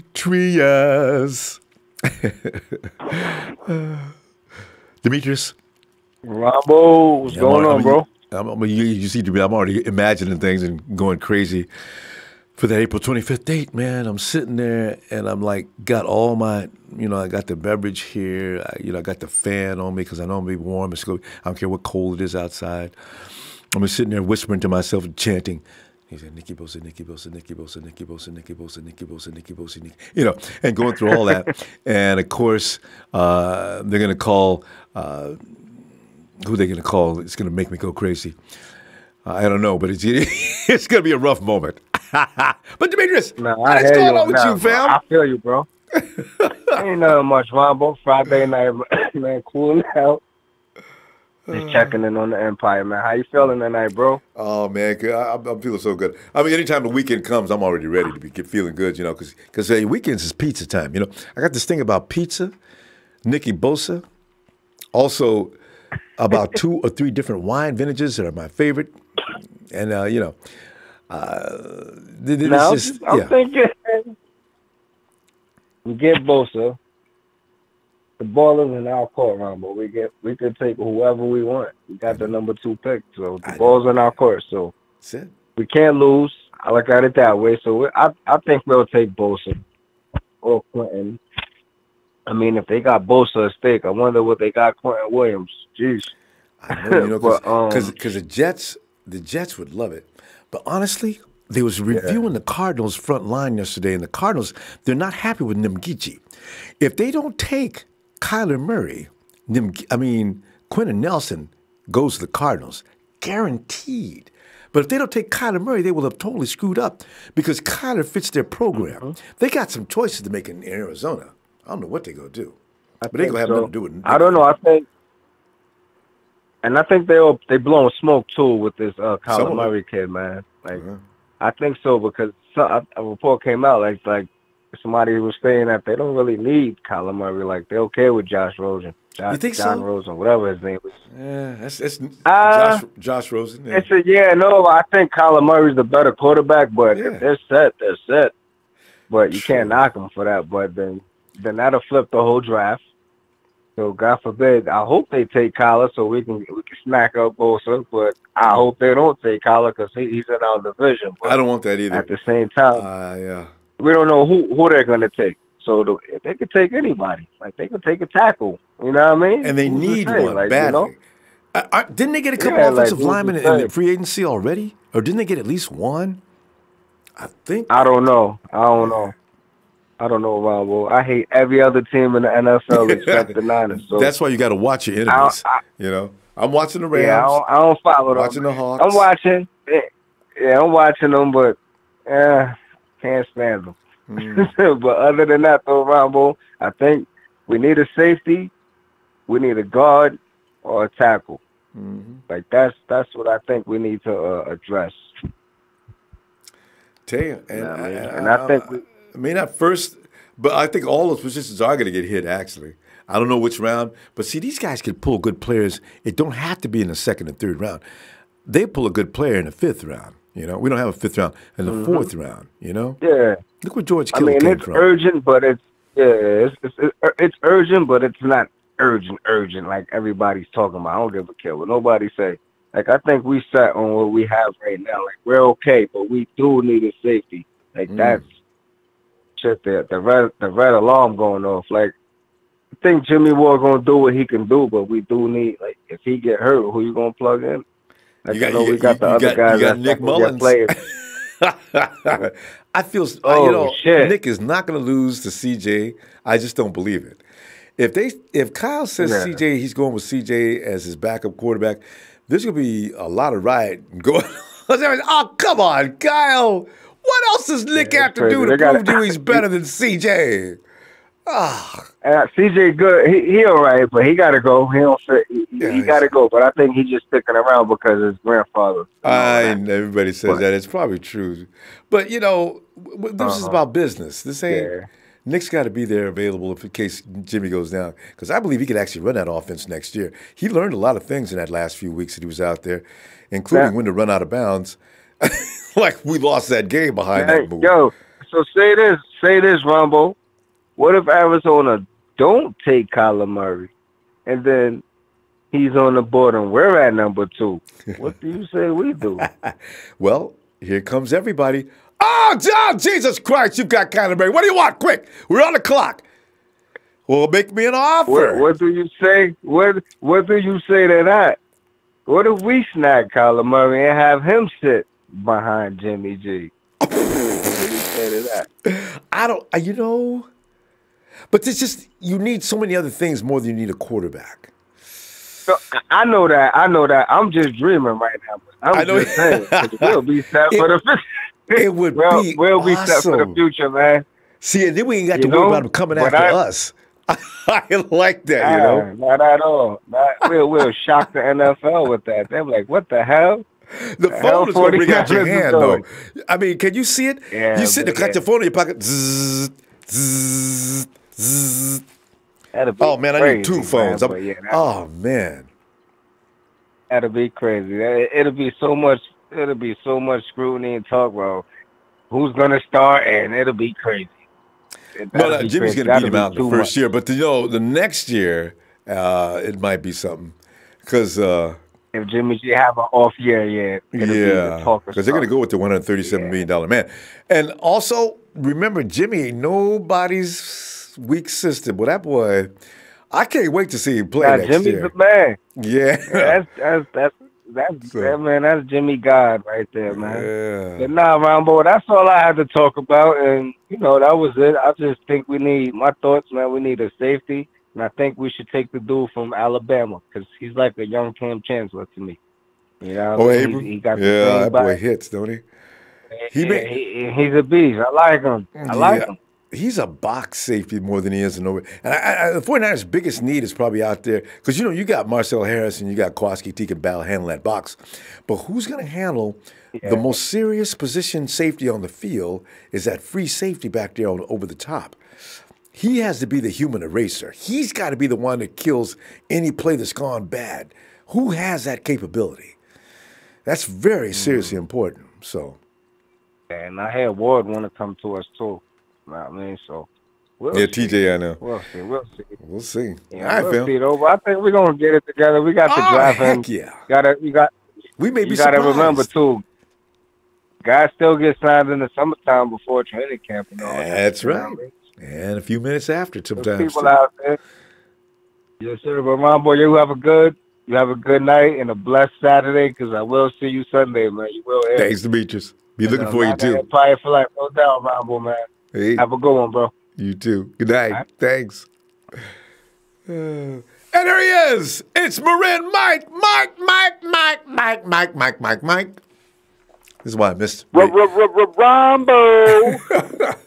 This is why I miss Vance McDonald so much. It's a love when Vance used to do something special, like he'd go through the Mac.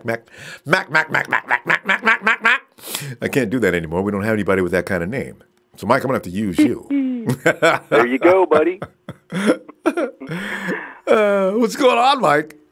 Oh, all good, my man. I'm just hearing this talk, and let me start off by saying I don't want anybody with the last name Ward in my secondary, especially not 2 of them. For God's sakes, come on, man. Look, T.J. Ward is a strong safety. He's not even a free safety, Ronbo. He has 1 interception in 3 years. Hey, no dice. Who's TJ playing for? Go. Before he don't want him. Who was TJ playing for? Because I'm trying to remember TJ. Who was he playing for before he left? Broncos. That's right. You're right. We don't want T.J. Ward. I don't care how bad he wants to come here. I don't want him. He's not a turnover maker. Don't want him. Just like I don't want Jimmie Ward, Ronbo. And I'll tell you why I don't want Jimmie Ward. He's played in 2015. He played in started in 8 games, 1 interception. 2016, he started in 10 games, 1 interception. It's real simple, this whole safety thing. They need to quit thinking about all these other options. Trey Boston is 26 years old, Ronbo. He's not old. 2016 with Carolina, 10 games started, 2 interceptions. 2017 with the Chargers, 15 games, 5 interceptions. Good. Arizona, 2018, started as a strong safety, 13 games, 3 interceptions.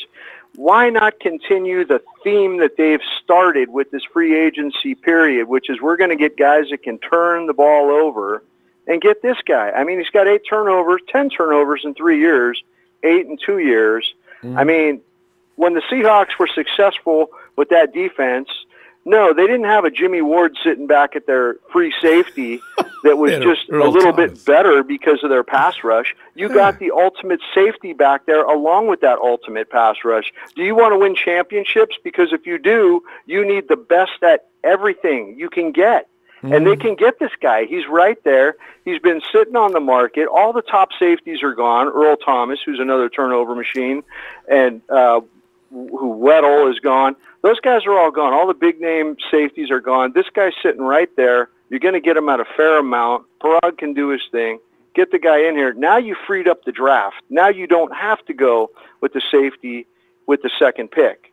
You can second round I'm talking about. Right. You can kind of do what you want to do. But by not getting this guy and just having Jimmie Ward and Adrian Colbert back there, really? And then you're going to bring in a young guy behind those guys. I mean, that's kind of, I don't know, that's kind of sketchy to me. But I would like actually for them to get Trey Boston, and then whatever they want to do in the second round is fine. But if they happen to bring in Adderley's another guy. He had 4 turnovers his last year, and he's another guy that knows how to pick the ball off. He's a ball hawk.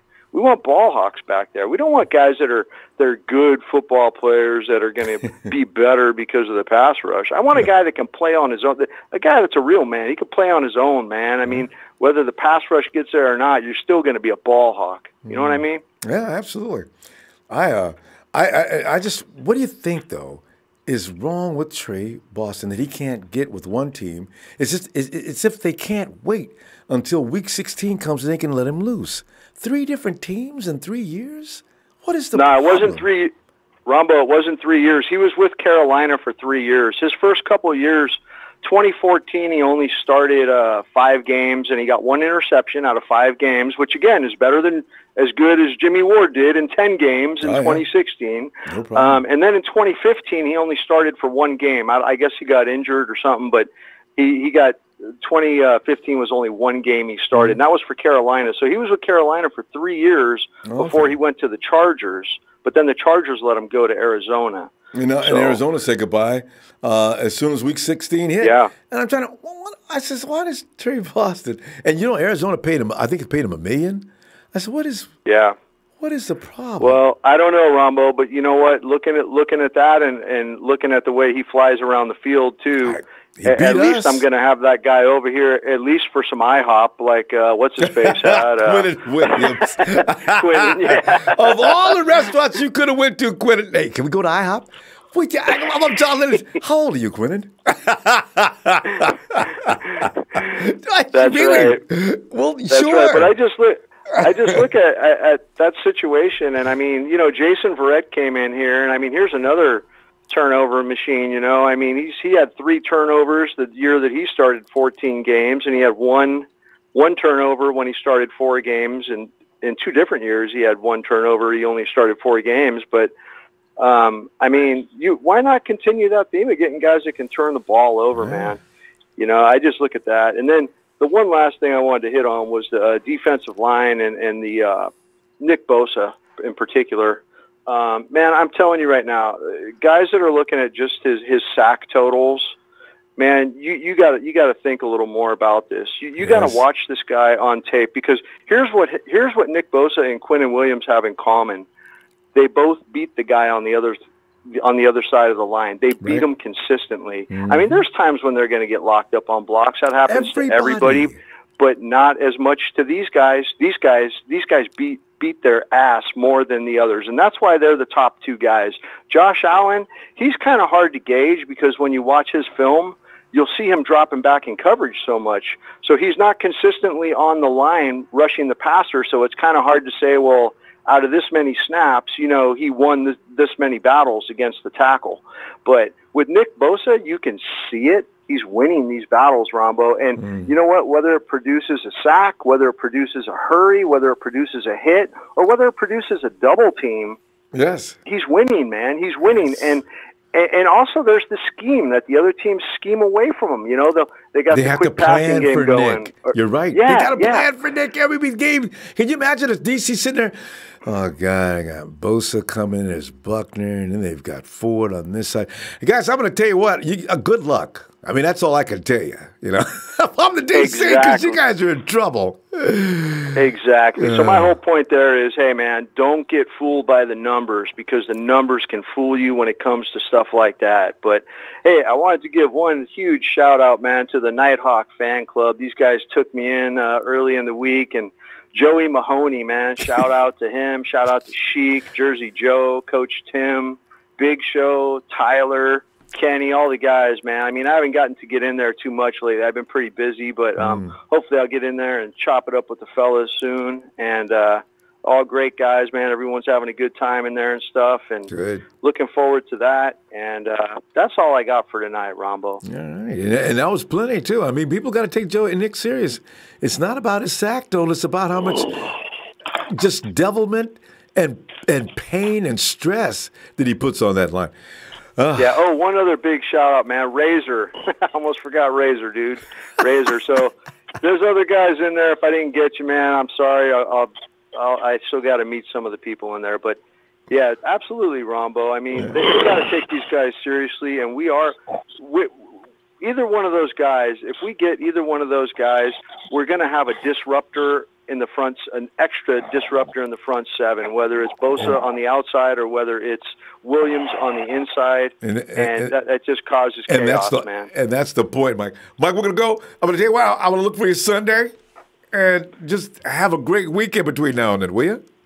Rombo, thank you for bringing us all together like this, man. Love you, love the show, and you have a great weekend yourself, and I definitely will, my man. Thanks, fam. All right, Mike. shout out to the Empire. Hey. Good night. Good night. And is that Tony? Hey, Tony! I thought I heard somebody sleeping, though. Tony's not sleeping. He's a driver. Tony, I hope you're not sleeping. I thought I heard somebody snoring. I said, Tony, he's better than I thought. He can drive down the road and sleep at the same time. This has got to be something that every driver wants to be able to do. It's Saturday here, brother. Tony, you know what, though? At some point, GPS systems, I don't know if it's going to be within the next 5 or 10 years, but there may be a system set up that you can actually program a vehicle to roll down the road. You just need to be in there to monitor and make sure that when it's got to stop. Again, hey, you can set an alarm because it's probably already calculated as well. High tech. It's crazy. Yeah, in the US and overseas, they've already done that, brother. There's millions of hours of driverless semi-trailers, semi-trucks, yeah.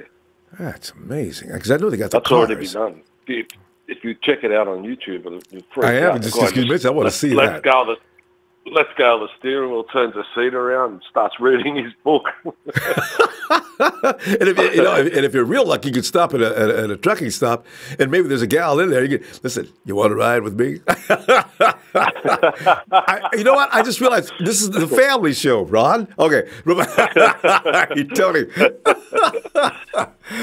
Tony, what are you thinking tonight, man? You heard about John Lynch. He's happy with his safeties. Are you happy with his safeties? I don't know what to say. I mean, the biggest problem we had last year was turning the ball over. missed tackles. I think by game 4, we were leading the league in missed tackles. Yeah, we were. And at least if we weren't, we were definitely up there. Wow. So I think Kenny said he was a bit worried about the secondary, and I tend to agree with him. It's not proven, but the other things that a few guys mentioned was playing players out of position. I mean, if you got a sore foot, you don't go to a heart specialist, do you? I mean, if this guy specialises, what I'm trying to say is if this guy specialises in playing a particular position and you bring him into the team to play a different position, you can't really expect the best out of him, can you? Oh, he's having to adapt. He's having to he's reprogramming everything he does. It's asking too much at that level, and I wish they would stop doing it. Yeah, because you're changing the whole mindset of the guy and all the skills that he's learnt throughout his whole life. He has to now all of a sudden throw them away. Whole level, right? Terrible. Start. It's like being born again, But I watched the interview with Lynch, and just only one thing that I heard him say was I was a bit worried about as well. And he said that the people that they've got so far with injuries will be given as much time as they need to be fully fit because they're long-term prospects, not short-term. So who knows? We might start without a few of those guys. Might be a slow start again, like last year. You say prospects? What about? Oh, you mean what do you mean? Like the new guys we got? The new guys with all the ACLs and things like that. He said that they're long-term, investments for the club. So he doesn't want to put them out there not fully recovered any sooner than necessary. I remember you saying that about Quan. Tony, he's the only guy that they're going to be concerned with as far as that goes. So everybody else is probably coming in healthy, I think, right? Yeah. Well, Krosky didn't. Oh, yeah. I mean, he didn't have a broken arm. A lot of people think he had a broken arm. His arm was just fractured. It was just really? He did. It wasn't completely broken. But this is Krosky. No. This is how he plays, though. At some point in his career, Krosky's going to learn to play through these things and wrap it up with duct tape and go, because he's never going to be healthy. All right, Krosky's always going to have a little ouchie somewhere, always. Well, that's where these new sports science people are going to be put on display, I think. I forgot about that. Some of the guys that, like, if you just picture it in your mind, like you get Quan, for example, they sit down, have a meeting with him, and then they take him over to the sports science people, and they say, all right, what was your injury? This was my injury. Give me a look at your x-rays and MRIs. Yep. Lynch looks at them, says, you reckon you can handle this? Or will this guy be, 100%? Yep, no problem. We've got it covered. Mm-hmm. So these guys, these guys will be on display, and they took. You know how long it took them to find how long it took them to find these people. And one of them I read about was the thing that impressed me. One of them that's part of that team was actually also helping the U.S. Special Forces. So if you've got a guy that's involved in helping U.S. Special Forces recover, I mean, they don't muck around there. No, that's as serious as it gets. You've got to be good at your job, and I think they're a critical part of any team, not just the 49ers. Strength and conditioning and people coming back into the game. But it's a tough game, like you say, day in, day out. And those helmets that they wear, you get hit in the wrong spot with that. Oh. It's, you can crack a bone or whatever. And yeah, because they took our wide receiver out with that last year. Remember when Goodwin took that shot to the thigh? I knew that was a contusion. I says, that's hematoma. He is out. That's got to hurt. So, yeah. But I think we're looking pretty good so far. I don't know what's going to happen in the draft. You know what I mean? They might go O-line. You don't know with these people. These people just surprise you every day. And they keep that face on. Not like all of them play poker. No way to know what they're thinking. When Bulky was here, things used to leak out. Now everything's sealed tight. You can't find anything out. It's just all speculation. Yeah. Tony, though, you bring up a point. Do you think those leaks were accidents? I don't understand that, the Bulky regime. Would he have a guy running around the shop just didn't like Bulky or something?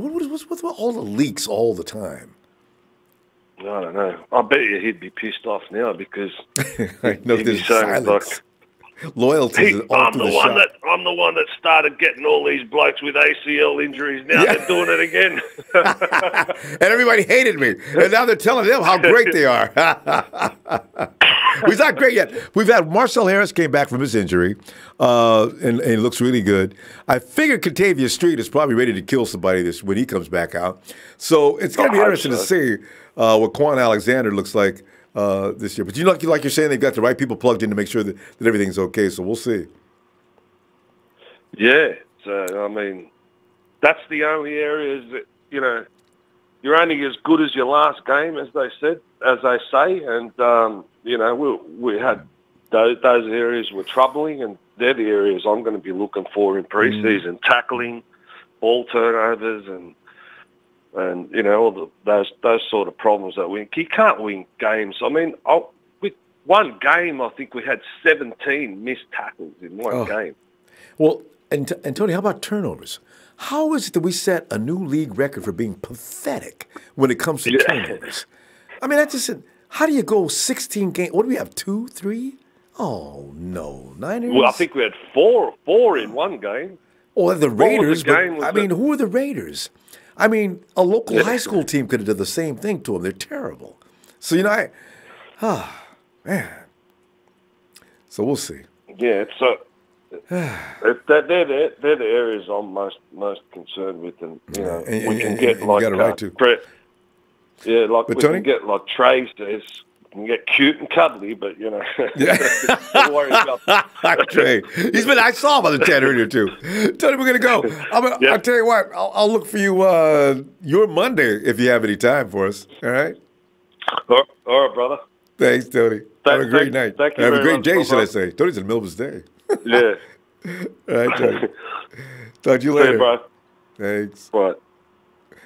Oh man. Hey, K, sir, what's up? Sack Kings. Sack Kings, you haven't asked me in a long time to give the Fred Warner call. I'll wait. Because, I know you don't do it, Ronbo, unless somebody asks, okay? Richie Biondi says, question is, what do you think about trading Robbie Gould for the Bears pick? I know it's strange, but the franchise tag would have made them give up 2 if they wanted him. Okay. The thing is, Richie, though, what do we do for a kicker? See, not enough can be said. That's why a kicker of Robbie's caliber can haul in $5 million a year. Not many kickers can do that. Now, there's that game, right? NFC Championship on the line. We're 30 seconds left in the game. We're down by 2. Robbie Gould is going to get us to the next round of the playoffs, or into the playoffs period. He comes off the bench. We're talking about a guy who pumps. This moment is not too big for him. And as soon as he walks on the field, the other team knows to start heading for the locker room. Gould comes in, 40-something yards out. Boom! Straight down the middle. Whatever the 49ers are paying him, it's not enough money. I'm not trading him for no 2 first-round picks. Unless you can promise me there's another guy out there like Robbie Gould that I can use those 2 first-round picks on. Robbie Gould is straight money. Robbie Gould's name is Robbie G. Robbie G. Money. Hey, Craig Naughton says, round 1, Nick Bosa, defensive end. Round 2, Chris Lindstrom, OG. Round 3, Juan Thornhill. He could be available, too. I saw his clip. Free safety, round 4, Chase Winovich. I like that, Wildman. You see Chase the other day calmly explaining, what they did was I ripped my thumb to pieces, and they took some unnecessary. Winovich, you've got unnecessary tissue in your arm? Yeah, they took out some unnecessary tissue and they reattached the tendons, and I should be ready to go by OTAs. I'm sitting there. Now, this guy's tough. So I'm a Winovich fan. Round 6, Keelan Doss, wide receiver. I'm getting ready to post him up tomorrow. Round 6, is that CJ? I lost it. Where's it?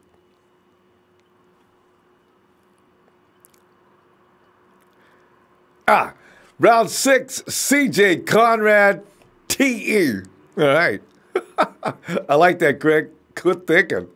Big homie in them. Williams is by far the best player in the draft. May not be our number one need, but definitely the best, no question. Big homie in them. You could be right, though. I mean, in fact, these things will play out later. Ed Marin says Taylor Rapp is the best overall game. Is that something Vance Gardner? Has that speed and change of direction that could. Okay, I mean, he has that speed and change of direction that could make him exceptional. I think everyone else has bust potential. Oh, please, Ed, don't send us any of those. Oh my God, get him out there, and halfway through the season, we're already booing him. You know. Oh, let me bring him in like he likes to be brought in. I know.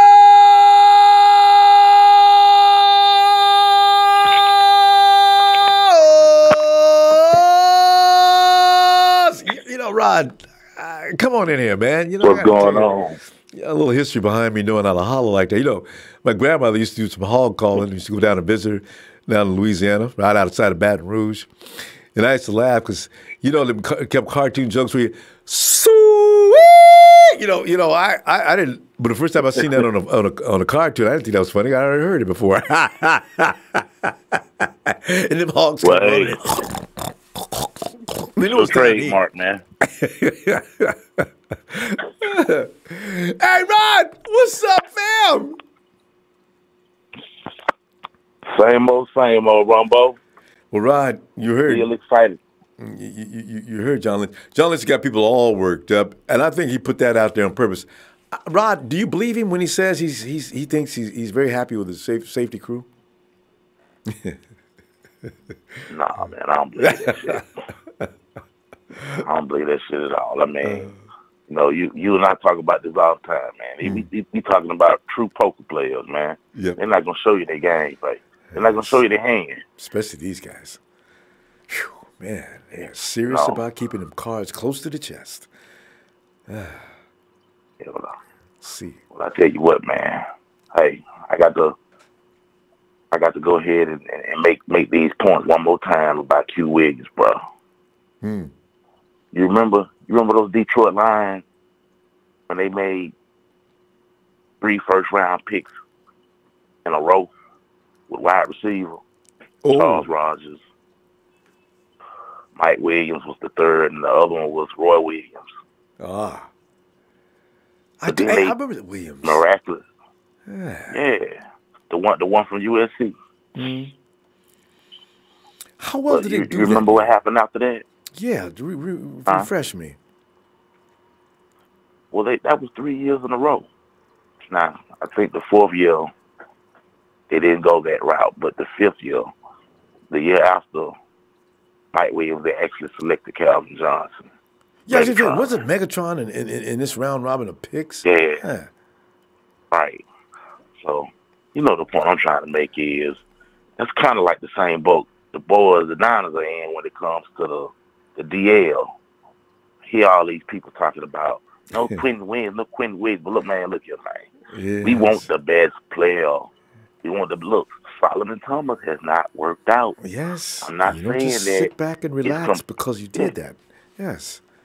Exactly. You got to go with your winning card, and I mean, if this is the best card going forward, and I can take the failure on the pick for Solomon Thomas. But I mean, the only way we're gonna get past it is rectified with another pick. And stop talking about, we just picked a defensive lineman last year. Well, did it work? If it ain't working, we didn't fix nothing yet. It's like driving down the street with a car. We just got that part changed. It ain't working. You ain't gonna move until you get it fixed. Yes. Right. It's all about, understanding what's available. I mean, look, we got D Ford. We got extra draft capital as well. And, the free agency period still isn't over yet, but, it might be over for us. But the point is we're not in the same predicament that we were in last season because we got D Ford. We got a linebacker to fill the hole for Reuben Foster is mine. So, I mean, let's just go ahead and get the best player. I know we all got positions that we want to get filled, but these are the guys that actually have a game plan. They got a formula for their game plan, and they got to work it out. That's just the way it is. Let's remember what the brick by brick concept is. It is. Yeah. You can put a house together with no bad brick, a house fall down. See, that's why I'm getting this argument everywhere you go, Facebook, anywhere you go. Man, I hope we don't get another defensive lineman this year. Wait a minute. Do you understand what you just said? You hope we don't get another defensive lineman this year. Why? Ronbo, you know what? Man, look, I'm going to take it one more step further. Ronbo. Let's take a look at all of the first round picks overall, between first and third round picks overall, who were projected 1 through 3 that didn't make it. I'm going to just call a couple names. Go ahead. Indianapolis, former defensive tackle Steve Emtley. Kajana Carter, Cincinnati. Ryan Leaf. We all know how Ryan Leaf turned out. You know what I'm saying? Still trying to turn out? I mean, he's like the example everybody use now. Solomon T. Yeah. Solomon T. I got to go current. But the whole point is this, man. We have to get past these bad thoughts because y'all still trapped in the Trent Baalke zone. I understand. Yeah. And Trent and Rod, that's a good point. Trent's a good example. How many players did Trent have sitting on the bench that you prayed that nothing happens where they got to come into the game? We don't need that. I want guys that are capable to come in and threaten the man's job who just came off the field for whatever reason he came off the field. See? Right. Yeah. Absolutely. And I think these guys understand that. You guys want Robert Saleh to go ahead and get it turned around. Okay, well, allow him to do it. Allow him to do that. The front four is one of the most important parts of this defense, If not the important, actually. We understand. Nick Bosa has been the number one projected player since college last year, this past season, and he didn't even play. My thing is this. Come on, let's talk about 49ers things for real. We all know how pissed off we have been with all these injured players that we brought to the mix. Now, yeah, I understand that he's not injured right now. He's not. Okay. But he took a whole season off. Now, I know you're gonna throw the Jadeveon Clowney factor in, but look, everybody is not Jadeveon Clowney, and this man, he didn't play in the SEC. He played in the Big Ten. So, it's not the same. It's not the same. Yeah. That's true. So, I really wish I knew who they really do favor. So, because they are looking at Quentin Williams. I do believe that, too. So, because, you got that thing where you have to figure out whether or not you want to put him next to Buck. Or do you want to put Bosa there next to, on the other side? It's a lot to think about.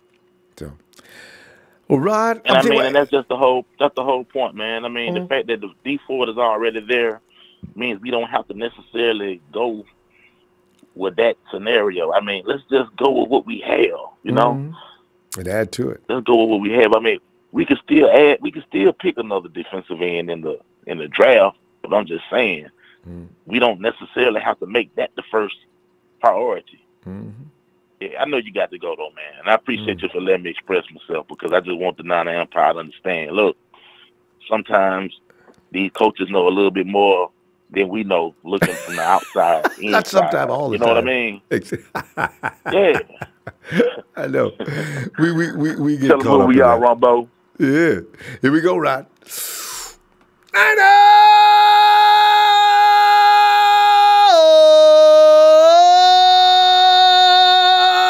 Man, Rod. Oh, my. I appreciate that good finish, Ronbo. Thanks, Rod. Appreciate you, fam. Man. See you Sunday. Oh. And John, hey, thanks, John. Wait, Daniel SF49er fan 5249. What's up, my Niner fam, bro? What's up? Enjoyed your show from the disgusting land of the sea chickens.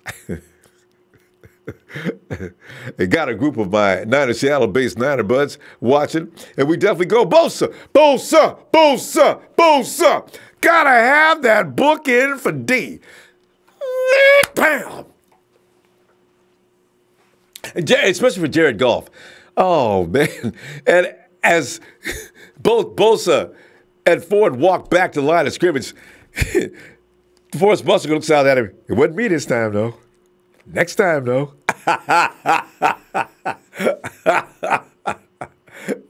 Panama Queen! PQ! Don't do this! Watch, they'll pick Gary! Oh, my God! Empire Strikes Back. Big Show would love that. Empire Strikes Back. 49ers will have to change his... Rob will have to change his shorts if Bosa's on board and we trade. You're true. That's very true. Daniel Placencia says, hey, John Lynch said the edge was set last year. John Lynch said our edge was set last year. Quarterbacks just stood there for an hour. Now, he says safeties are fine. They're going to get toasted. It's a good point. But let's make it clear, though. John said there wasn't anybody in the draft that they really thought was better than anybody they had already. There's a little difference, though. I did hear him say, though, they were going to be fine. Yeah, he did think that. He said something about Cassius Marsh. Hey, Bill. B-I-double-L Bill. Come on in, Bill. Bill? See, Panama Queen, you did. If I wouldn't have said anything about Rashawn Gary, Bill's laying down on the floor, passed out, because somebody even suggested we pick Rashawn Gary over everybody. Watch Rashawn Gary go in the top 5. But hey, it's going to be funny, too. And see, the Jets, 1, 2, 3, 4, the Raiders. Who's after the Raiders? Let's see. Select Rashawn Gary. I'll start laughing. Hey, JT. Because I know JT's a Rashawn Gary fan. JT! That's what you really want to make somebody mad these days? Accuse him of being a Rashawn Gary fan. JT, where you at, man? Oh, God. Let me get a couple more of these while JT's getting ready then. Wherever he is. JT might be asleep every night. Oh, it's, give me a T. Give me a Y. Give me an L-E-R-O-T. I say T-Y, T-Y-L, T-Y-L-E, T-Y-L-E-E-R, Tyler. Do, Tyler. I don't know what's going on. I don't know what's wrong with me today. Maybe too much sugar in my power shake. Hey, Tyler. Give me an R. Give me an O. Give me an N. Give me a B. Give me an O. It's the Ronbo Show. You did a better rhyme than mine. Tyler! Well, Tyler, I tell you, here we are just weeks away now, and it's, we got another week or so before we're through with April or March, and then we're right into the countdown. 25 days. So, Tyler, Yes, But sir. John Lynch says we will not be looking for a safety because we feel good about our safeties. Are you? Is John Lynch kidding us, or what do you think? Well, he said they're moving Jimmie Ward back to free safety. Yeah, And Jimmie and Ward, that's actually a I good don't care thing. anybody- Actually, it really is. Stop trying to make him a That's corner. what he is. Yeah, that's That's exactly true. Jimmie Ward, when he plays free safety, he plays at an elite level. He just has to stay on the field. Now, and plus, I mean, Adrian Colbert has been working out hard. I think he's trying to fight for that job. So He's I going think to. he's going to definitely take gonna it. fight. Yeah, I think he's taking a step up. I think he might be ready to roll. So I think we'll be okay there. I think they're going to figure it out. I think they should have. I think where Robert Saleh did screw up a little. He didn't talk to him. He didn't when the safeties were screwing up and the corners were confused about when were supposed to get help and everything. I don't think Saleh did a great job of letting them know when they're supposed to go certain places or fixing why they're confused. But And they were confused too. You could see we're at a point where you could see the vision for what they're trying to build on defense, especially. So, I really think free safety is not going to be as big an issue as it was last year, simply because you'll get more pressure up front, as well as the fact that these safeties, I think, they're all working hard. You see Jimmie Ward was doing that drill thing. Like I said, he's a really good free safety. He just got to stay on the field. He's mediocre at corner. But he was on that Tyler, thing you where he's ship on something there too, because now you got Sherman and Verrett. That's two different corners that are a lot different. So who's ever playing safety, his job suddenly just got a lot easier. So that might be why he's thinking about as well. We need Verrett to stay on the field too. And then there's that. Oh God. Which it freaks me out because the history says he's not going to. But I hope he does. God. But it's a healthy risk because but also I loved what somebody else said earlier. They need to quit trying to make Travarius more a corner. They need to quit moving these safeties to corner. It does not always work. It's not worth the risk. It's easier to move a corner to safety, but to move a free safety to corner, that doesn't work. Yeah, it usually doesn't have the same. Doesn't have the same kind of hips. I mean, that's one thing. The thing is, if you played corner your whole life, it's a little easier to move to free safety because you're not always on top of somebody. But to move from free safety to corner, you have to develop coverage skills once you're already in the NFL, and it's too late. In your whole lifetime, it's just too late. There's too much to learn. I agree. Yeah, and when you play corner your whole life, you're used to being on top of somebody, staying with somebody, covering them, doing all that stuff. When you're free safety, you're a little more loose, and you have a little more especially free safety, not strong safety, but free safety. You have room to roam around. Your job is more to patrol than it is to cover. Yeah, exactly. Yeah, and I'm not going to be mad. There are 4 ways I'd be perfectly fine with them going. I think I'd be okay with Williams, either one of the Williams, Greedy or Quinn. Now, if they're getting Greedy Williams, they trade back. I don't think that'll happen. But I'm okay with Quinn and Williams, Allen, or Bosa. Honestly, I don't mind any of them. I understand every single one of the reasons why they pick them. John Lynch said they have the flexibility to go with the best player available. Now, who he picks, right? If the Cardinals don't pick Kyler Murray, then we don't know if who he picks who he thought was the best player. But I think the Cardinals will pick Kyler Murray, and I'm going to say this right now. I'm a Dwayne Haskins guy, quite honestly, because I watched their pro days, and Kyler Murray, some of the passes were thrown slightly behind the guy. He doesn't have as quick of a release. His passes are a little slower. He's kind of inaccurate on the out route, and he throws it a little bit behind him. And Haskins is just, he's a typical pocket passing quarterback. And you know what's funny about that is Stephen A. Smith said that Haskins he seems to be more of a runner than a thrower. When Haskins only had like 60 rushing yards the whole season. Stephen A. Smith said that? Oh, my God. And he threw 50 touchdowns. He's like, I get the vibe that he's more of a runner than a thrower. I could be wrong about that. No, you are wrong about that. He threw 50 touchdowns, and he ran for 70 yards the whole season. Stephen A. needs to stick to the NBA and stop trying to do football. It doesn't work.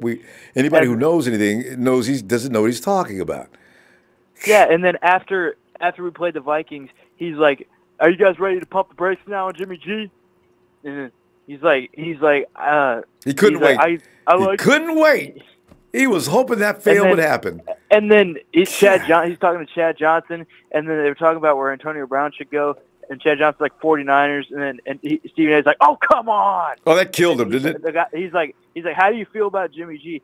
He's like, "He can ball, but he's unproven." Yeah, I know. Like, I saved that clip actually. I know. It really bothered Stephen A. that was said. I think our run game is honestly. I think our run game is going to be fantastic. Oh yeah. And I think Pettis. I really do. I believe Pettis is going to be incredible. He's getting bigger too. You see the jump. Like, there's a reason Shanahan hasn't gone out and get one of these big guys. I mean, he tried for Beckham, but like he's probably confident enough in Dante Pettis. Like, hey, we're not giving up the second pick to get Beckham because I think Pettis can be very good. So, I mean, and plus Goodwin needs to stay on the field. I hope he needs to get like Tyreek Hill and get stronger. Hill is fast.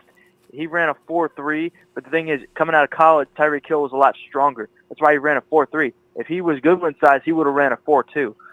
So, I was going to tell you, Tyreek goes under 4.3 too. He's a 4.2 Tyreek ran, yeah. I think Tyreek was like a 4.3 guy. I'm pretty sure. No. But he was 4.2 because it's debatable as to who's the fastest between him and Goodwin.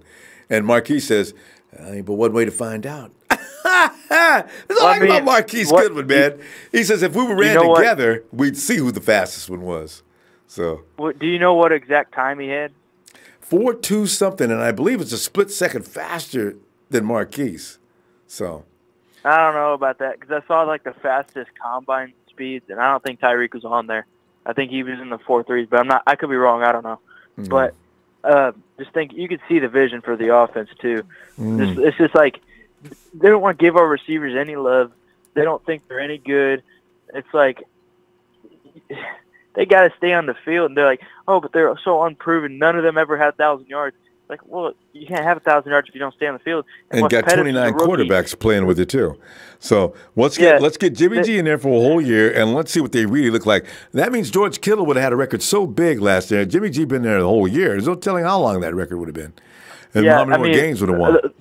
But I feel like it would have been spread out a little more. He may not have gotten the record if that didn't happen because. That's a good point. Jimmy does a better job of distributing the ball, and plus he's a lot more talented than Nick Mullins, so you might need a little less of Kyle Shanahan's help.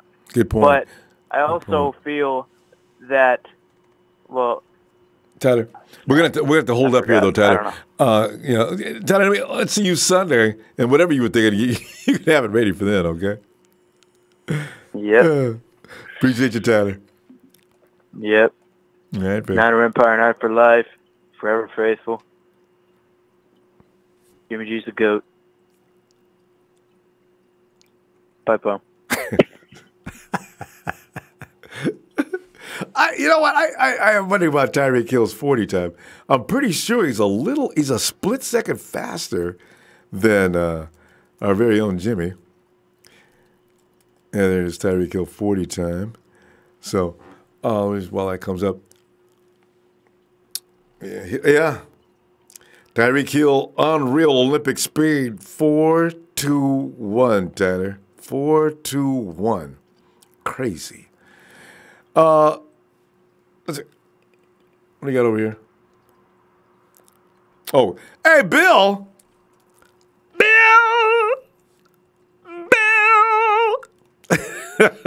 Bill, don't make me act silly. It's obnoxious and it bothers people. Bill, where you at, man? Now, Hill almost broke 4.21. He was heading toward 4.1. Oh, that's scary. Man. Bill, where you at, man? All right. Hey, it's JT. Are you back, JT? JT. All JT. Hey, we ran out of JT for a minute ago, and we lost him out. All right.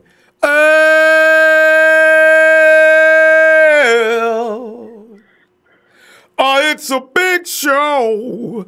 It's a big show on tonight. Show. What is up? Ronbo, can you come back to me for a minute, please? We can come back to you. I'm okay. All right. Let's see. I'm still trying to find. I think I got the wrong page here. Oh, here we go. I'm gonna watch Marquise run live, and because 4-2-1. Tyreek Hill. Can you imagine 4-2-1? That means you almost ran a 4-1 something, and that's inhuman. I guess Goodman's coming down the track at 100 miles an hour. The clock says. Hey, where's the time, NFL Network? Huh? Boy, Marquise got down there so fast. I don't even think 4-2-5. Wow. Is that close? And sprinters will always tell you if I'm running next to somebody, and I know from one of the 400 meters, if somebody's running next to you, though, it moves you even faster because you're going to be pulling on them. Hey, Monroe! Hey, what's going on, Ronbo? Monroe, man, we're just sitting back here talking about John Lynch, got everybody all worked up. I talk about he's very satisfied with his safeties. But, we're looking at everything, the whole picture, and it may be, who knows, John Lynch may be kidding us, but then again, John Lynch may be telling the truth. A lot of things will have changed since last year as far as the free safety position goes. Up front, all around, up front's going to get stronger. The cornerbacks are going to be better. The safety may be able to kick back. Could be, but maybe Ronbo. not. Go ahead. Well, Ronbo, what did I tell you last week when we talked? Depending on what I it was. We was talking. Remember, I was talking about when we get the pass rush, we don't need to do what? That was yeah. We did have that conversation. Yeah, we don't have to get too crazy about the secondary, and especially when, as I say, you got Richard Sherman and Jason Verrett, and Akello will not be as bad as we saw in the first part of last year. Man, Kello about to get, but Kello, if that pass rush, because if that D line, because look, think about it. When we got to the Super Bowl, our front four alone was like dominating. Patrick Willis didn't have to blitz too much and do all that stuff. Yeah. Because our front four, you know what I'm saying, that front four. You know what I'm saying? And I wouldn't get Quentin Williams. I'll go get Bosa or Josh Allen and put Solomon Thomas in the middle with Buckner. Monroe, wait. You gonna put Solomon Thomas in the middle next to Buckner on passing downs, I guess. Yeah. See, I don't know if you want to. I've just realized Solomon Thomas I think he gets overwhelmed by them big dudes if you put him in the middle. That's why they keep trying to make him an edge guy. You put him on a big end so he can use the speed to get around the side. If you put him up against one of them monsters, man, I mean, Robert Saleh was saying those guys they just beat him up.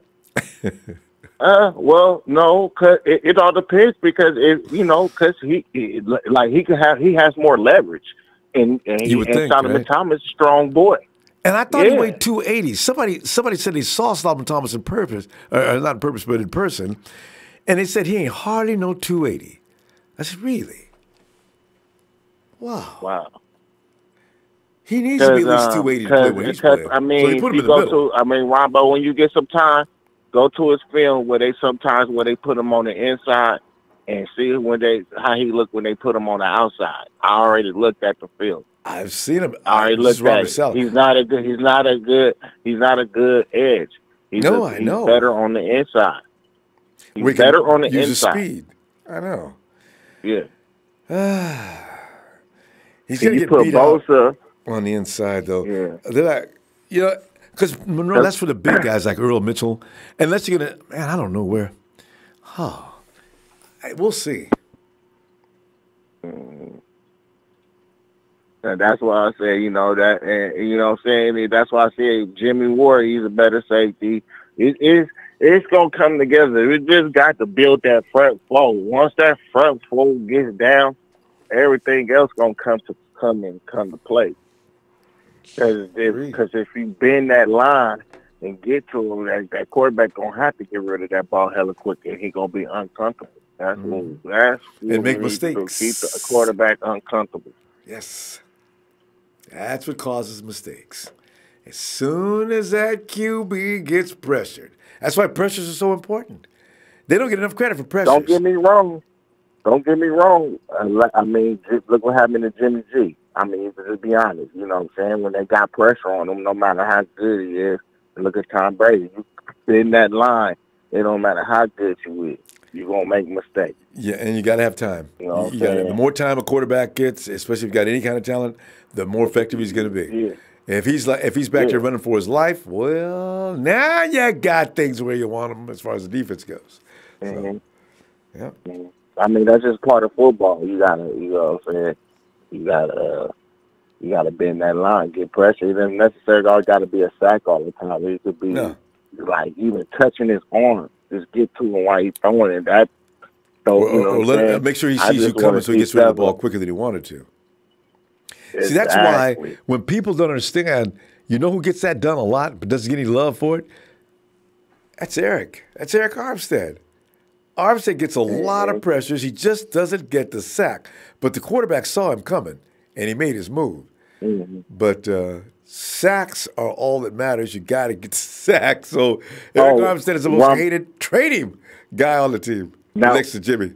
Now, Rob, I got a quick question, and this is about the draft. And I was just reading on it, and it's kind of interesting. What you think about the number 2 pick for the training to the Giants for the 6th and the 17th?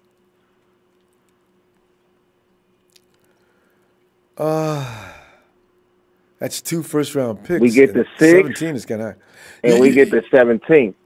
So the Giants could get Haskins, I guess. Yeah, and we take the 6th pick, and we got the 17th pick down. We could get 2 first-round players. I know, right? Well, you know, who can you get to come off? Who's the edge rusher at number 6? Because then you get Polite still. I forgot about Polite. And you still get Montez Sweat, too. You could probably get Montez Sweat in the 2nd or 3rd round. Montez stock, I understand. I feel bad for him. Montez's stock is fallen because of that examination report about him having some kind of a heart condition. It's supposedly mild and not serious, but I guarantee you GMs are going to avoid him. He might go in the 3rd or 4th round, maybe later. But he ain't going to. I'm saying you can get a Polite. You can get them other pass rushers. A lot of pass rushers. They'll say you can get a pass rusher, and you can get Shanahan a weapon. Right, Brian Burns at the 17th pick. Yeah. Or we can go guard too. Yeah, go ahead. Oh, you go ahead and use that 6 for that edge rusher you're talking about, whoever's available, and then you go ahead and get. People have the choices of offensive guard, but you get whatever you want. At 17, it's okay to pull that position too, so that's not a bad idea. I wonder how bad the Giants got this. Don't the Giants got the 6th and the 17th pick I knew they were at 6. I didn't know about a 17th. Where did you get the 17th? Oh, because of Odell B. Yeah. Maybe. I didn't know which position they had.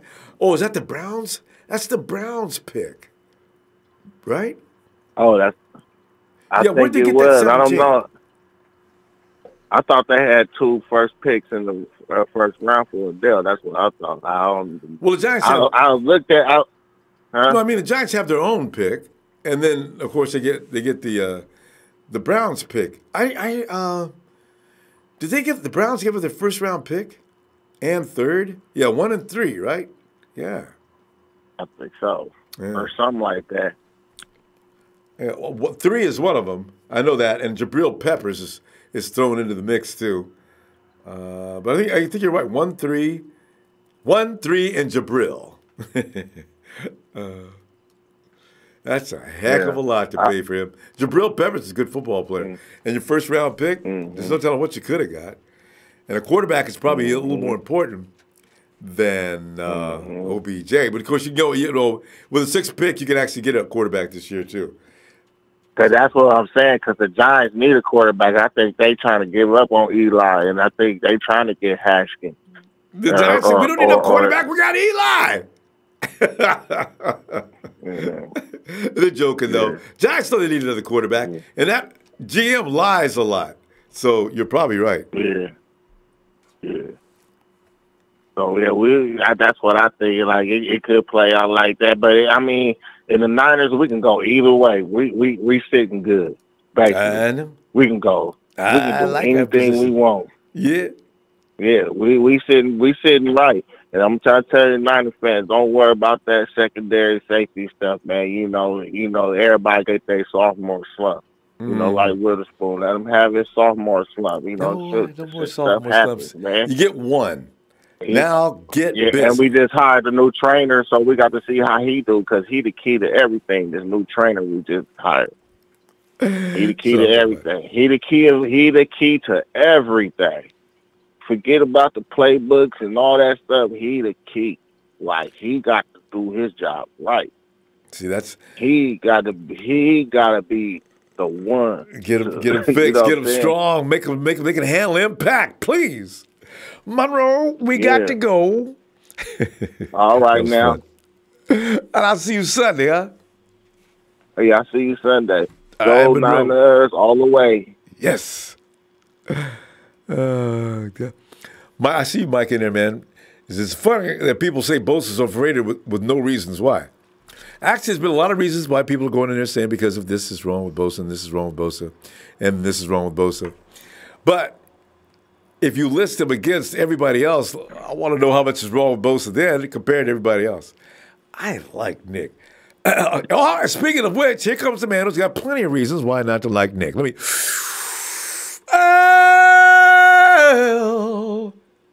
it's a big show. It's a big show on tonight. Show, come on in here, man. We were just talking about your favorite subject. The third half of the TNT show. Don't forget that part. That's right. The third and newest member of the TNT Connection is the TNT show. See, that actually fits together. The TNT show. Ronbo, I'm going to present a scenario to you, and you're going to have to pick which one you would rather see happen come the 2019 season.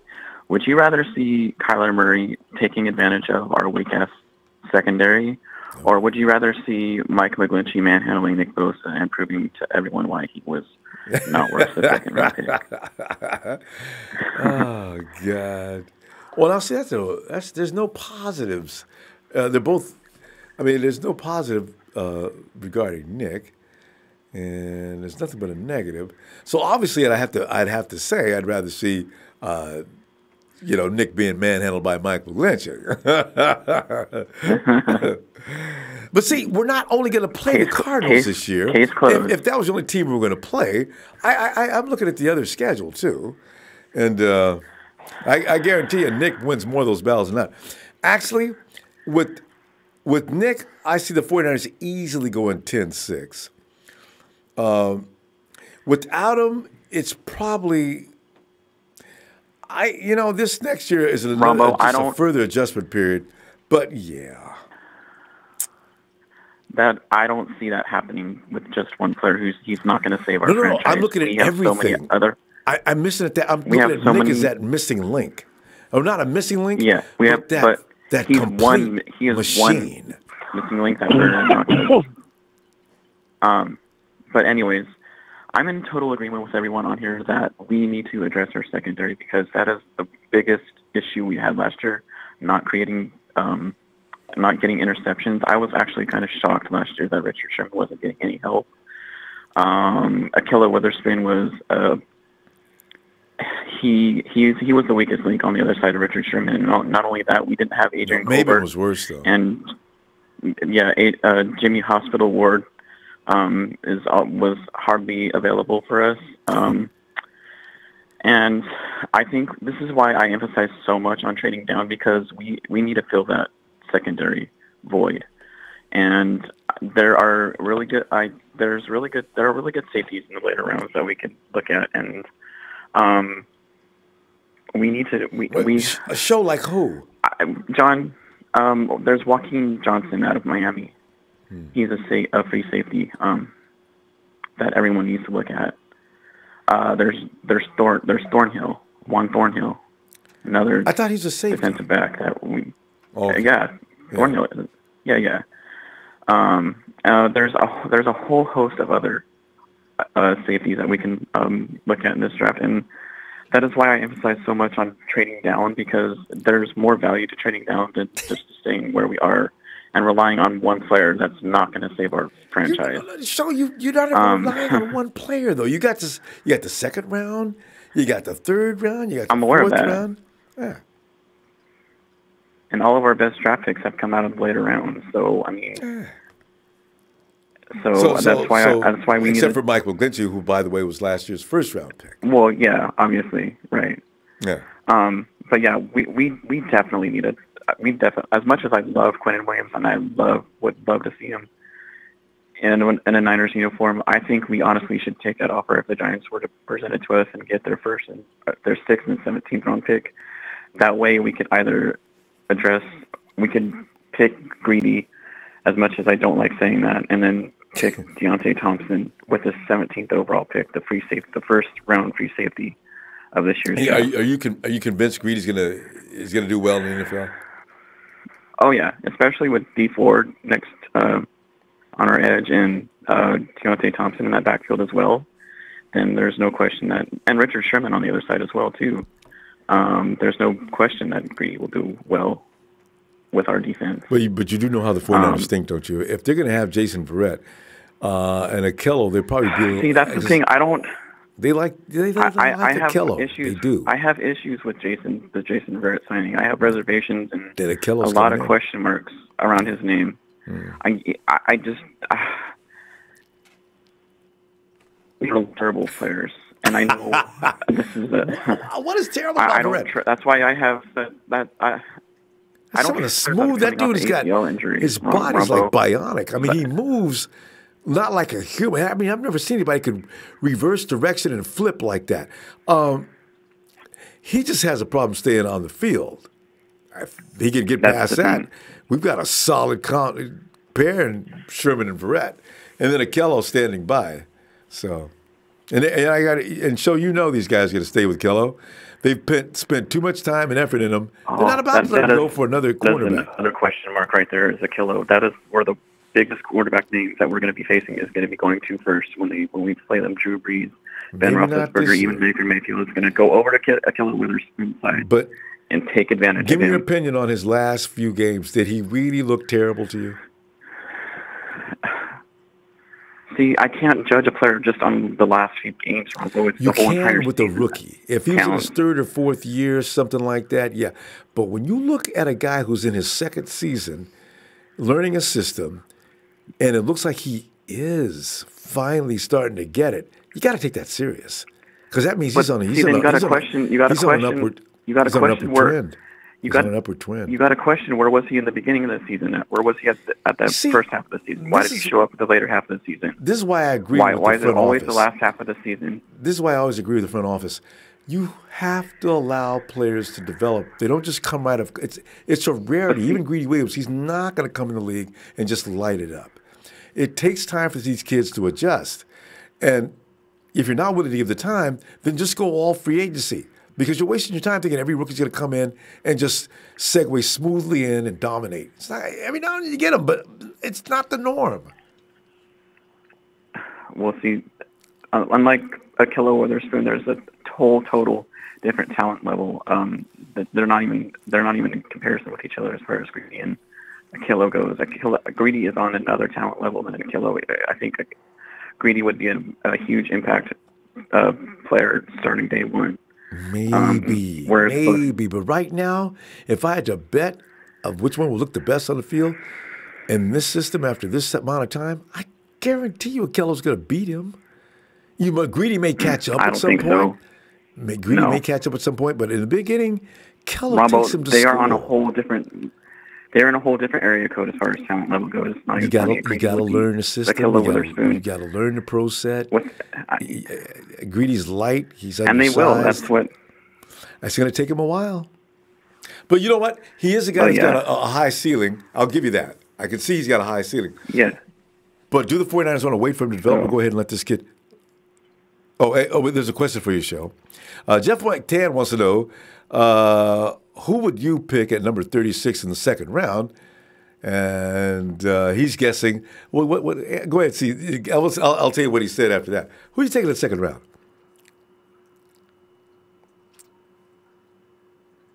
Show, are you thinking about this, or are you going through your notes? Did you forget he forgot to charge his battery again? Show, God. Think about that question, Show, when you come back and answer that for me. All right. Let us go. Mike Rodriguez. He says, if Colbert, Tart, Exum stay healthy, we are good at safety. They are all good. You know, there's a lot to that because the thing is, if you put anybody behind that terrible defensive front, they might look bad. I mean, really bad. Tony Montana, 49 ahead up. And Tyler, don't put any active players' jerseys this season on. And I want to say, please, Tyler, stop doing that. Donnie Montana goes on to say, man, I really want us to go for Q Williams. Put my name in, Rob. Bang, bang, Donnie Gang. You know, I ain't gonna be mad. You know, Nick's my dude, but if we get Quinnen, I'm gonna be. I mean, the happiness might be that far apart. I gotta take all them pictures out the living room of Nick. I can put some more photos up of Quinnen. Nikita loves. I like Josh Allen over Nick. I think Josh Allen would bring a whole different dynamic to our defensive front side. Sue, and then Dominican Sue, maybe. And I'm a quarterback on a hunt.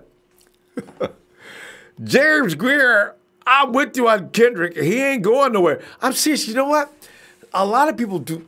You know, you hate on a player so hard that even if you see him making changes and growing and evolving, some people still won't acknowledge it. Kendrick looked different that last few games. I'm sorry. He really did. Not Kendrick. I thought we were talking about Kello. Oh, no. Kendrick. Don't get me started on Kendrick, man. People say, he only got 489 yards. Oh, Atlanta. I'll show you how bad we are. Kendrick Bourne was our leading receiver. Excuse me? We had 3 quarterbacks all season. One of them couldn't play that well. The other one went down in week 3. He had almost 500 yards. I'm kind of impressed. All right. So, yeah. I want to see, though, he has got to deal with, I got a feeling Kendrick's got to deal with Travis. The new guy we just got, Jordan. He's got to deal with Jordan Matthews. That's going to be, because they got listed right now, as far as the depth goes, Kendrick, followed by Jordan Matthews. Dante, they dropped Marquise in the depth chart behind Dante. So you'd have Kendrick and Dante starting. XY. Oh, wow. And it looks like Taylor is going to be in the slot with Richie Bourne behind him. I said it was official. I just said looking at the depth chart as it currently is. No, wait. By the way, it's not official. I just got told that. But as far as rankings go right now, the too early looks like this until they get into camp, of course, and who's going to win the battle. But initially, that is what it looks like. So, and Paul Salvin says exactly, we don't need to chase down Murray for 10 years. I really, but I figure the Cardinals, man, they better do that. I don't really care if they do, but you've got a coach that this is his guy. And every year they always say, make sure the coach, because every coach wants his guy for quarterback. Here he is. You got the first-round pick. What are you waiting for? Josh Rosen's not his guy. Get a draft pick for him and keep your first-round pick. Try to get a first-round pick for him. Second-round pick, maybe. You can get that, too. Teams are kind of trying to do it because they know you're trying to get rid of him. But that's what the Cards are trying to probably avoid. They're going to make it look like, hey, we're keeping Rosen. You know damn well they're going to get Murray. We're keeping Rosen. Now teams are going to say, all right. Well, what do you want? Right? You got who is this? It's the Giants, clown. Oh. Well, you guys got the 6th pick in the first round. That'll do it. And I'm telling you right now, nothing else is fine. Give me your first-round pick next year. You guys suck. We figure get a better pick next year, possibly. Whoa! What did I just hit on? You take the Cards. Ooh, I'll give you Rosen for a 3rd-round pick this year and your 2nd-round pick next year. Both of them are going to be good picks. The Giants get killed. I'm not allowed to talk. Let me go get JT. JT?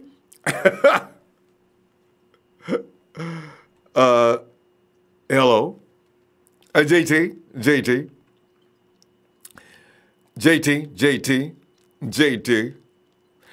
Anyway, yeah, scenarios are endless.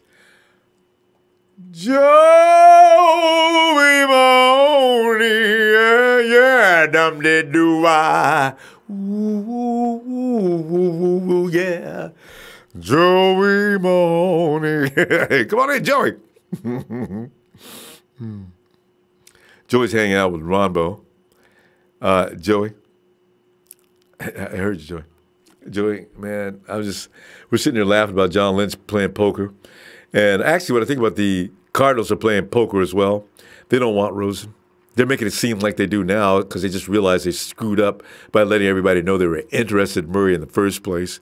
So now teams are going to say, we'll give you a 3rd-round pick. Give us Rosen. No, we're keeping him. But Joey, what are you thinking?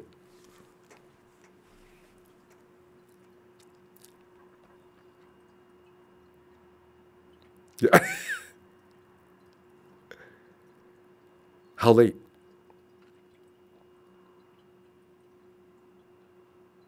Who? Please share. Savage. Oh, what? Savage Jr. Oh, Darnell. Darnell Savage Jr. is his name. Yeah? I even like the name. Yeah, he's good. Sounds like a savage, exactly. He runs a 4.39. That's one of those guys. He's all over the field. He's very fast. You know what? What's the Jersey Joe? You better stop with that damn horn. I'm waiting for him to get that other one. I'm waiting for the taco truck.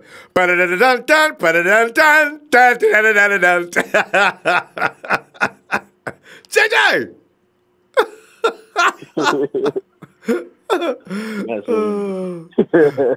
But go ahead. Now, and why do you want Savage? And how come you think you get him so late? Well, he's not projected. He's projected. He's like 5th or 6th best safety, ranking-wise. So I don't think he's going to be 1st or 2nd round. Right. He'll be in the 3rd or 4th round. I think you get him 3rd, 4th round. Let me see. I got Jonathan Abram as your number 1 safety. And all these guys aren't free safety, so Taylor Rapp, another guy that'll knock people completely out, is number 2. Juan Thornhill at number 3. Somebody said they want to get Juan Thornhill. And there's Darnell Savage, ranked number 4 out of Maryland. Yeah, 5'11", 199, runs a 4.52. Ho! And you're right, Joey. 2nd or 3rd round projection. Okay.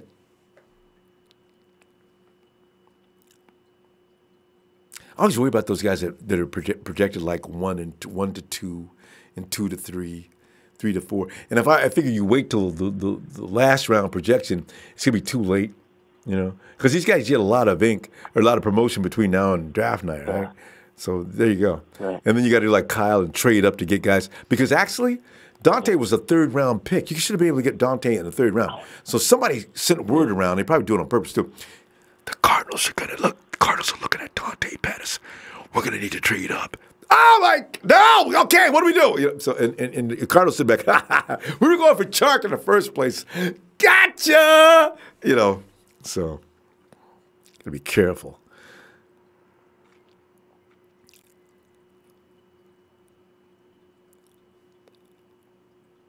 How come? How come?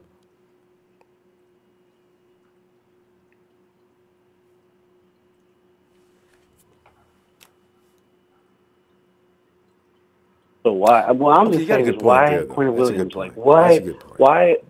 We have Eric Armstead, Solomon Thomas. If you draft Quentin Williams, that's basically like you saying F those guys. You know what I mean? So well, actually, we have been for the last 2 years. We got to get rid of one of them, Joey. I don't know which one, but one of them's got to go. This is their year. I don't think either of them are going to go. I don't think so either. I'm kidding. They're going to give Solomon Thomas every chance to succeed because their first-round picks, it kills you to lose your first-round pick and didn't get anything out of it. Yeah, I think Solomon will slide to defensive tackle, and then Eric Armstead will come in only on third downs. And then if we could draft Bosa or Allen to put on the edge, and then second round, I would like to get Mack Wilson. If I could get Mack Wilson, you would have 3 fast linebackers for Warner. You'd have Warner, Quan, and Mack Wilson. And then you get a safety in the third round. I'm hoping it's Savage. That would be nice. For me, that would be nice. Or maybe a receiver. I wouldn't mind a receiver. Hey, Joey, I have one question for you, though. Go ahead. Plays really on the line here. I need a really defensive stopper. I got my choice. I'm looking down the sideline. I got Solomon Thomas, and he's standing next to Ronnie Blair. Now, what do I do here? Do I send in Blair, or do I send in Solomon T? He's the first round number 2 pick. I need this job done, though. Joey, I got to think about it for a second, though. Well, if not, I hate to say it, Ronbo, but if he continues the way he's been going, we might have to trade him. I know. You're getting it done. You got to go. Mid-season trade line. I don't let him know. I make him feel good. I work his confidence up. But if in the mid-season, he's got a couple of games where I couldn't even put him in, and when I did, he messed up. He's jumping off sides. He's doing this. He's doing that. I'm looking for Solomon. You know what got me with Solomon? You know what got me with Solomon Thomas last year was in preseason against the Colts.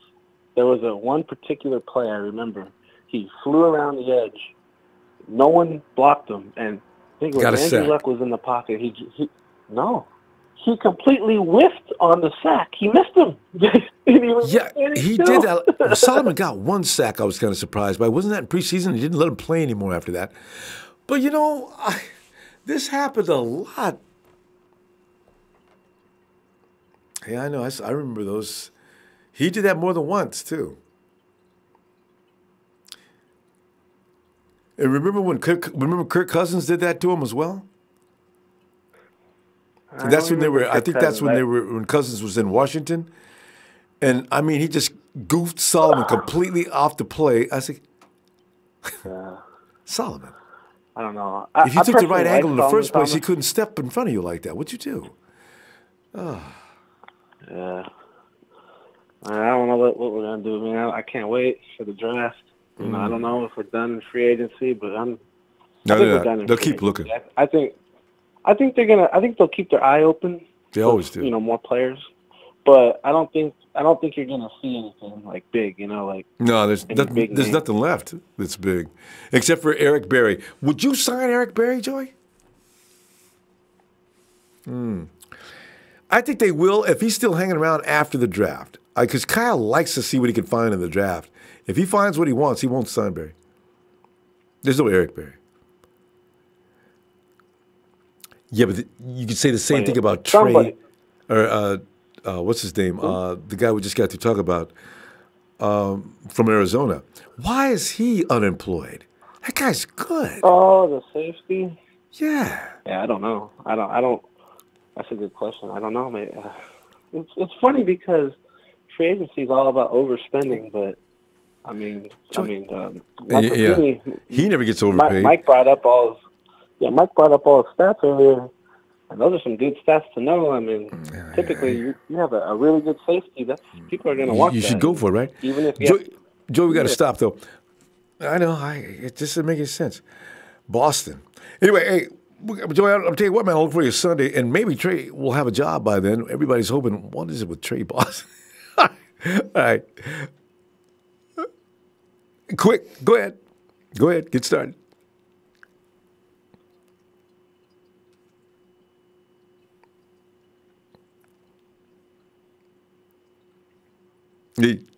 Thanks, Joey.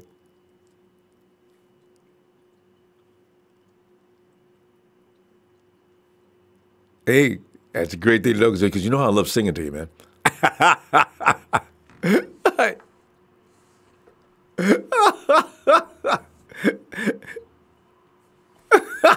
There you go. Hey, say hi to Ronbo for me.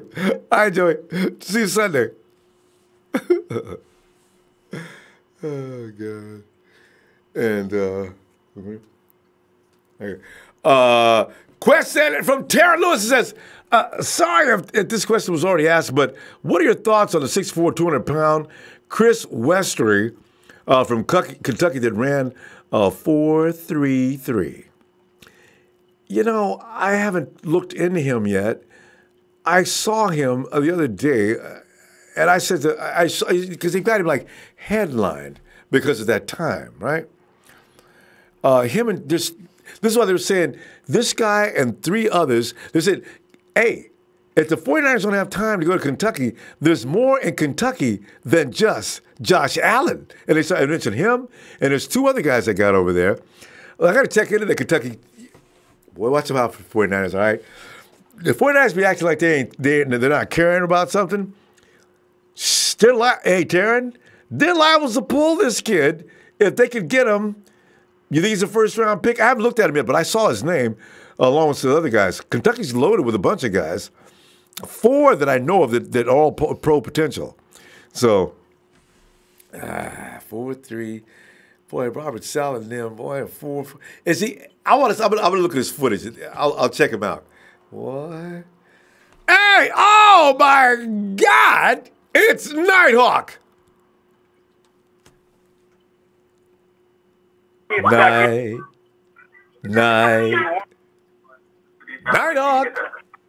Give me 1 second. All right, Nighthawk. And Nikita Lum says, do you think the New York Giants and 49ers will make the trade in the draft, and how many picks will it take for the Giants to get to number 2? Oh, man. Tell the Giants, boy, you guys know you need Manning bad. And also, remember, we may try to make a deal with you guys for Odell Beckham Jr. We're kind of surprised he even called here, all right? So we're going to take those 2 first-round picks, and we want a second round from next year. I tell you what, throw a 5th-round pick in as well because we don't have a 5th-round pick. And if you don't like it, you can go straight to hell. I'd tell them to, man. I would. The Giants would get no love if Ronbo answered the phone. Giants traded with Cleveland and said, give us DeForest Buckner, your 1st round and your 3rd round, and call it a day. What? Kiss my... You know, you guys, man, I just want... You guys don't even want Beckham. And you're going to ask for all that? No! Hey, Nighthawk. What's up, Rambo? Nighthawk, man. Nighthawk, your sound is kind of muffled, though. Can you get any clearer than that? Yeah, I can. I'm good. I'm good. You can hear me. Can you hear me? Yeah. Well, yeah, it's kind of muffled. But Nighthawk, yes, indeed, man. We haven't talked to you in like a long time. How you been doing? You okay? I've been doing good. I just don't have nothing to talk about sometimes. So Nighthawk, it's okay, man. Just come on in and say, hey, Nighthawk. Here's the thing. John Lynch, he's happy with the safeties. Nighthawk, are you happy with the safeties? Jimmie Ward, yeah, Adrian Colbert. But I'm happy they picked up the guy from Atlanta. Oh, Tevin Coleman, the running back. Yeah, I'm happy they got him. Yeah, and that was not a plan. They just saw him and said, oh, my God, he's going for what? He's walking free? Tevin, Get your butt over here. And that's I heard about the running back. He said he was happy to go back with Shanahan. Of course. His best time was with Cal Shanahan. And Julio, we're not going to get Julio, though. They're going to sign Julio up. They're going to lock Julio up to retire in Atlanta. I think they're going to do a 3 or 4 year deal with him. And Julio ain't no spring chicken. So, you know. But you know what? We didn't get Julio, but I'm happy with the running back. Yeah, Devin could play. So, yeah. We're looking good at running back this year. Crazy good. Yeah, but I was hoping we get Odell and Beckham. I was like, well, the Giants, they used him like they were supposed to. Even I'm hating on them. But they asked for the best we had. But you know what, Rambo? I'm not no Brown fan, but we cannot sleep on the Browns. The Browns? Oh, yeah. I am. The Browns is going to be one of the hardest games we play next year. I don't want to sleep on them, man. I do not want to sleep on them. That is not the same Browns team that we've been laughing at for the last few years. The Browns will kick your butt. If you don't take them seriously and plan properly, they will annihilate you. Now they've made their team there ain't no weak spots on that team, Nighthawk. Ain't none. That's why you know what? That's why we got to have defense. That's why we got to have defense tune up now. Yeah. And look at their defense. Ooh. Yeah. Their defense is just really... Oh. But you know what? I think the number 2 pick, they might. What's that guy named Williams? They say he's good too. The number 2, Quinnen Williams. Yeah, that's it. Yeah, he's good. Quinnen can play. And but I heard I saw on YouTube they were talking about he might end up at number 2 to 49ers. Yeah. The Niners have got to make a decision on that.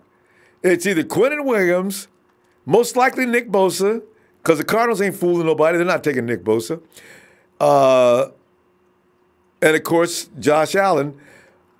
Should the 49ers have all 3 choices if they go ahead in the first round and take Man, you know what? Kyler Murray? Nice if they have, it'd be nice if they had all 3. Wouldn't it, though? We could put Josh Allen at the Sam. You could put Quinnen in the middle, or you could put Quinnen at the big end. Actually, if you wanted to, you could put Nick. You could put Nick at the. If anybody gets tired, you could open up a new coverage and put Nick and Ford on the same side of the field. The quarterback would be in so much trouble. I know, man. All three of them are good. I know, boy. Damn. But we can't do it. Like I said, we got to share it. I think next year draft they will go for the receiver. I mean next year draft. Next year a free agent they might go for receiver. There's some good ones this year though, Nighthawk. And this year's receiver class is pretty good. Like last year's receiver class was kind of so-so, but this one's really good. So it looks like it comes every other year where you get good in one group or another. Next year, it could be offensive linemen or something. But this year, defensive ends and wide receivers, there's a lot of them. Yeah, but I'm happy with the running back they got. That was a good pickup. Yeah, Tevin's definitely a good pickup. And plus, they also pick up the guy from Cincinnati, the defensive player from Cincinnati, the Bengals. Wait a minute, wait. A defensive player? From the Bengals? No, did he come to the? No, it was somebody they got.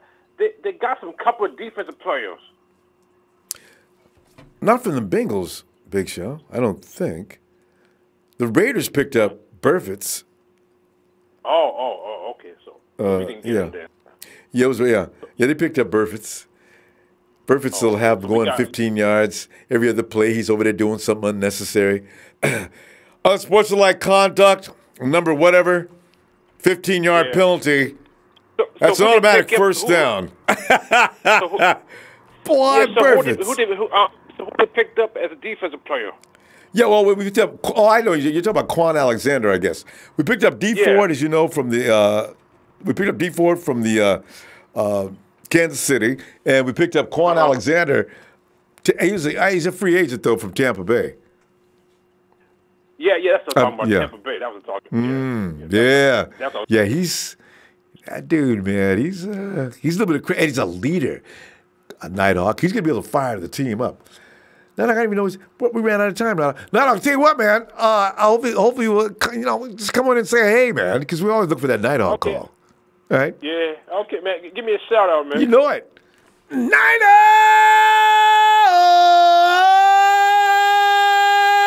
for the Hawk, man. Night Hawk. Before I go, hit that light. Night Hawk is out. Thanks, Night Hawk. Have a good night. Yeah, but Night Hawk's gone too long, man. I be wondering, I hope he's okay, man. Night Hawk always comes in and says, hey, Easy the Third, what's new, fam? Easy the Third, I haven't seen that name in a long time. Pinoy, Clark Gamer L, Pinoy, Clark Gamer L, what's up, Niners?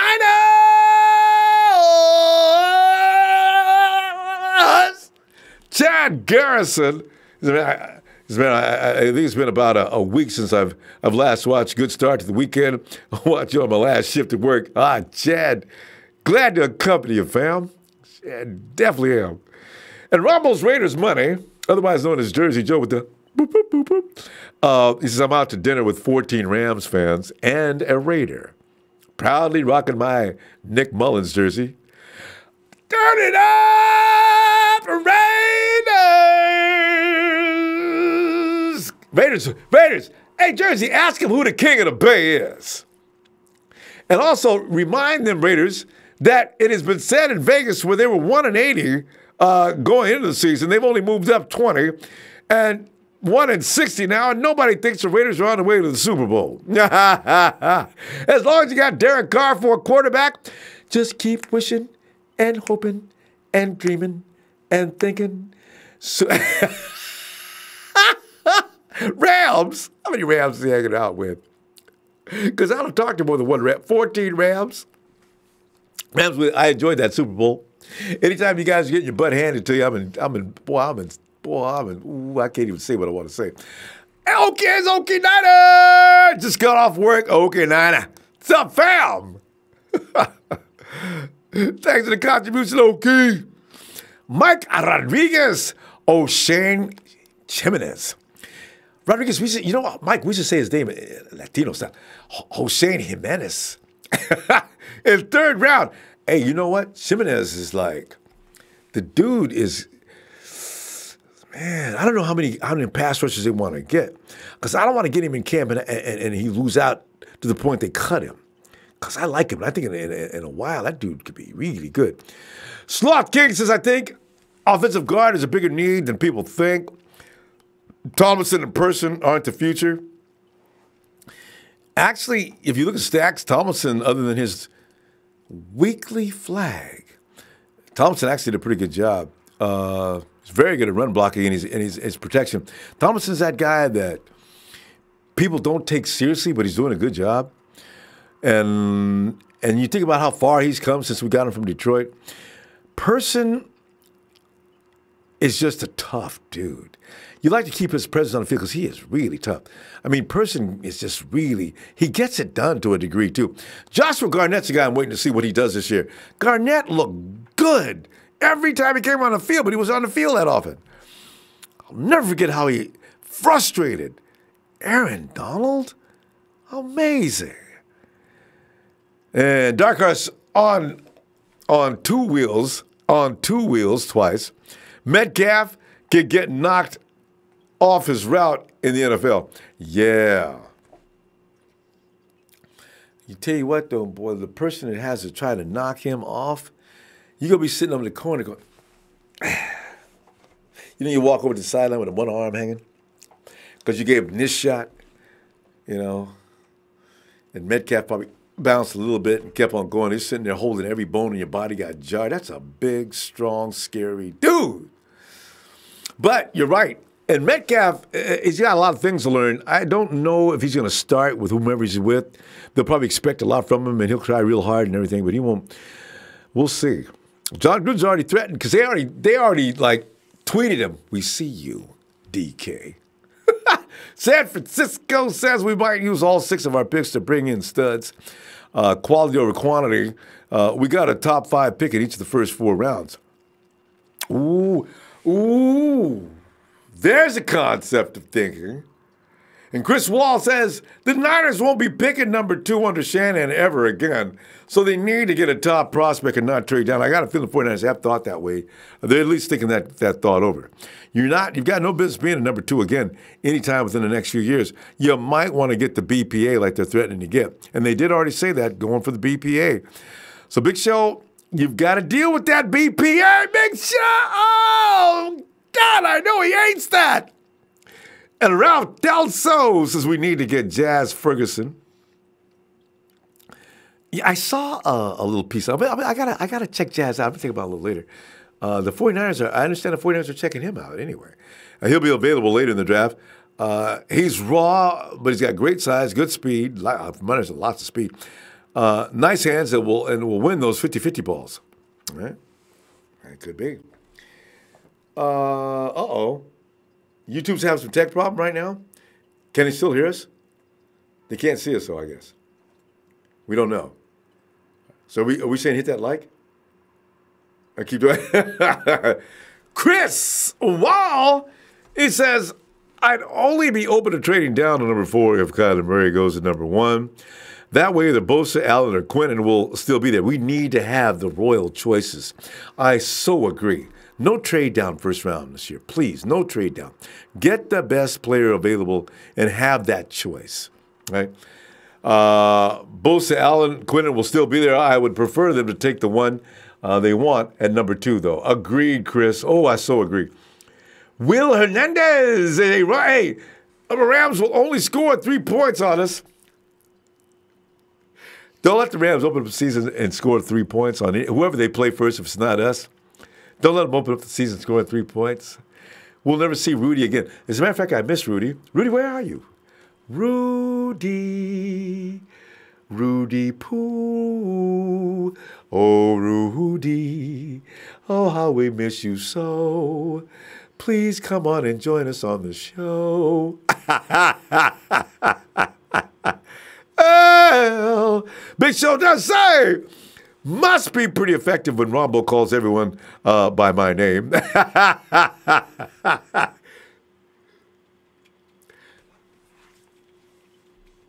Show, I want you to know I am not bothered. I'm not irritated. I show you my man, 50 grand. It's not like that. It's just you do have statements that do impact, I must say. I'm waiting for you to show. Show, don't be right. Show, after draft night, though, your name will be all over the place, right? I'll be signing my own name as Big Show. We'll put it right on something. We can keep it right there where we can see it all the time. What do I call Nighthawk Big Show. That's true. Quiet.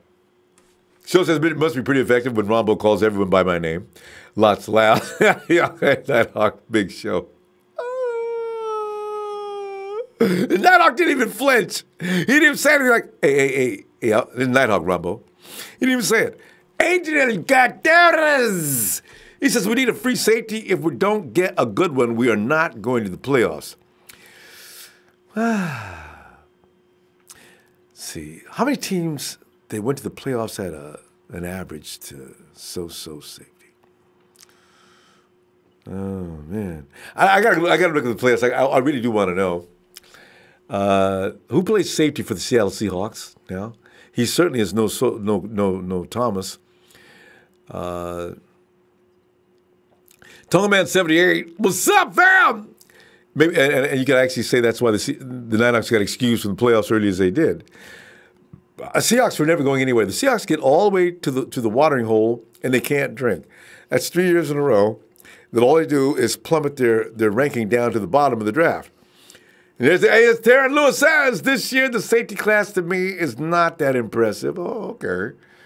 Darren has a good eye for this kind of thing. He's not impressed. And Chris Wall says, I watched some breakdowns on Rosen. If the Cardinals are smart, they'll take Kyler Murray. But if they don't, that's good for us in NFC West. Chris, I'm telling you, man, Rosen, and even the analysts on NFL Network says Rosen's a middle-of-the-pack quarterback. He is by no means a high-rank franchise quarterback. Murray probably will end up big.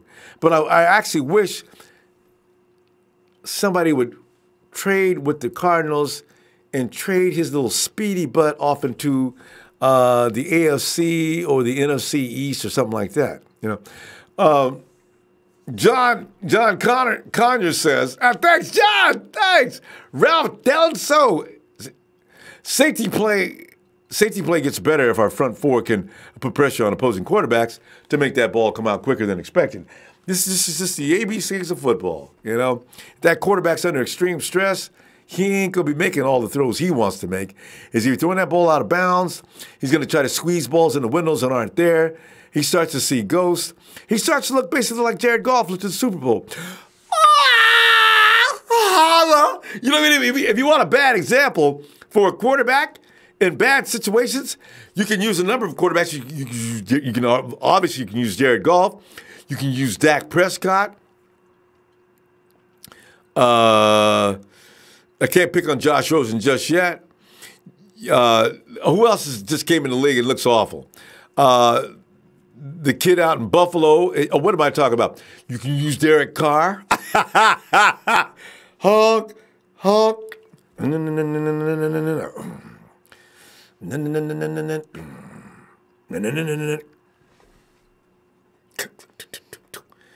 Every time, why is it every time a person thinks his car isn't started, it's not getting any gas? Now you flooded that whole system out. It's like my favorite thing used to be my dad in the morning. My dad was like Trent Baalke was about money. He could afford another car, but he'd rather run that car down. And my mom used to get so mad.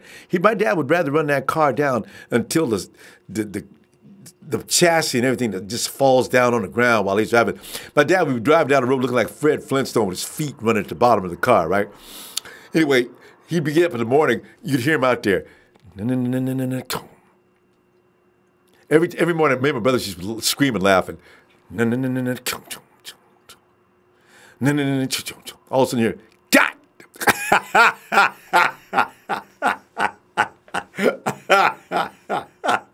My mom would be so mad. But some guys are like that. They wait until things fall all the way apart before they go ahead and replace it, Hey, what's that? And Jay Jonas says, can you believe that in 2 years after being a highly drafted DE, Thomas has 4 sacks and 0 forced fumbles? Oh, Solomon T. I thought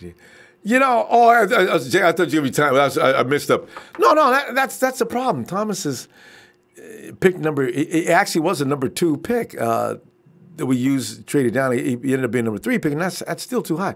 You've got to show something, DMC says, I was going to come clown.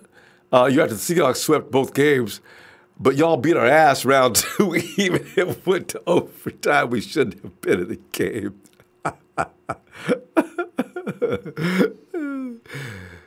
Listen, Hawks fans, it's a new day.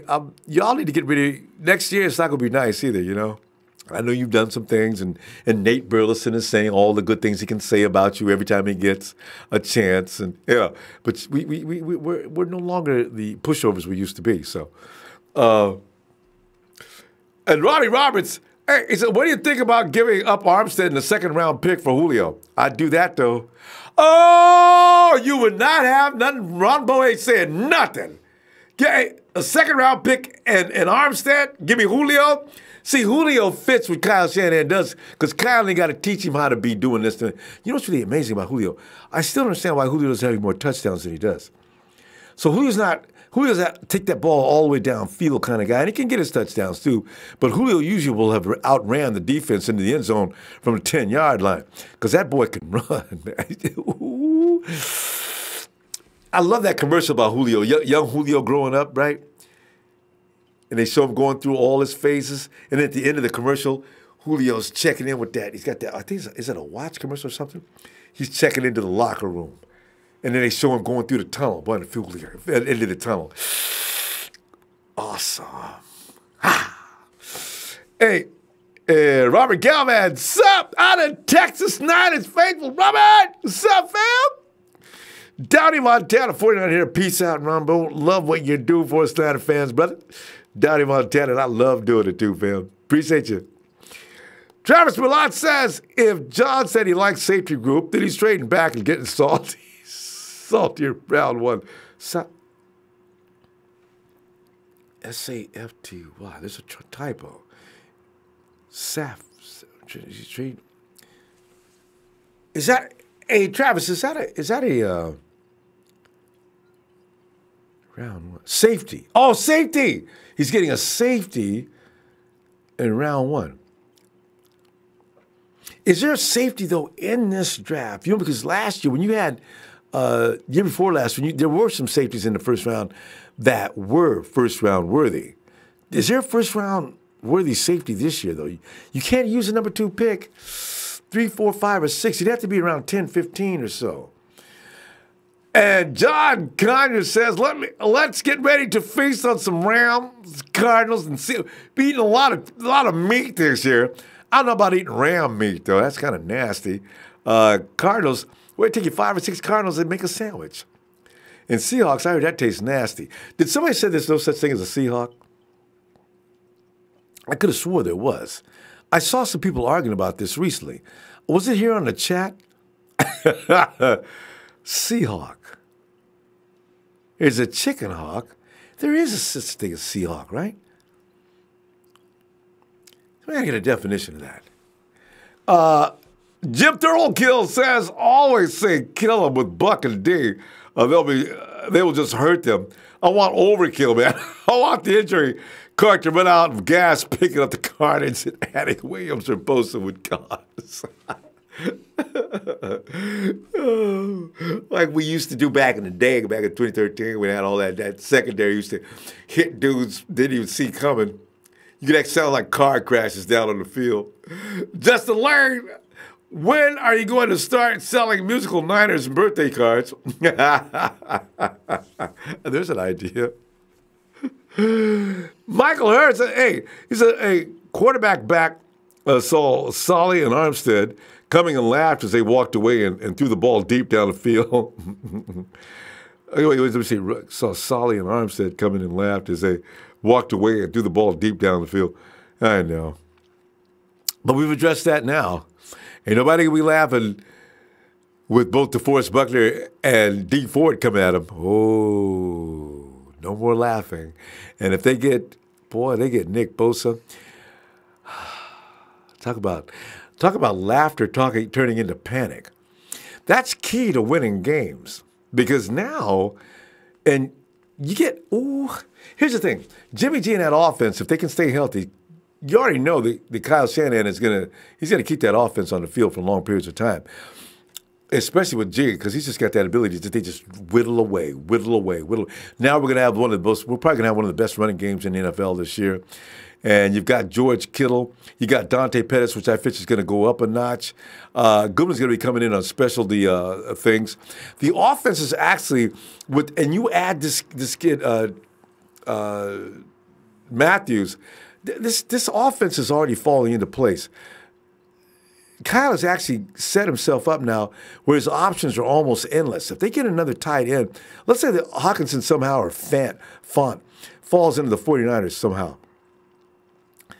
You don't really need a wide receiver. You can run 2 tight end sets all day long. Go ahead and keep Selleck as well. And you've got Juice. I'd love to sit there and watch Kyle plan and plot his X's and O's. Defenses are going to get just fried. And so that's going to keep the defense on the defense is going to be well rested at all times. I think a lot of games are going to be routes. I can see it now, but it all depends on the health.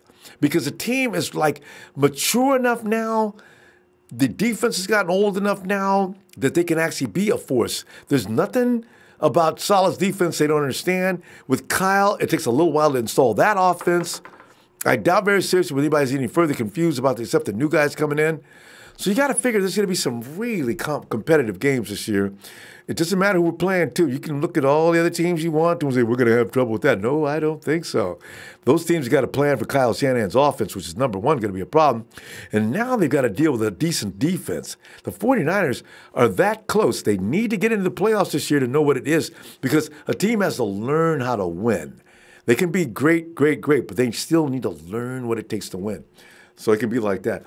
Hey, Mike, Mr. Block Eyes 22, it's midnight in Ohio. What's up, Mr. Block Eyes 22? What's that? Hey, Jorge Silos says, the 49ers are very unique as we seek with the NFL technique.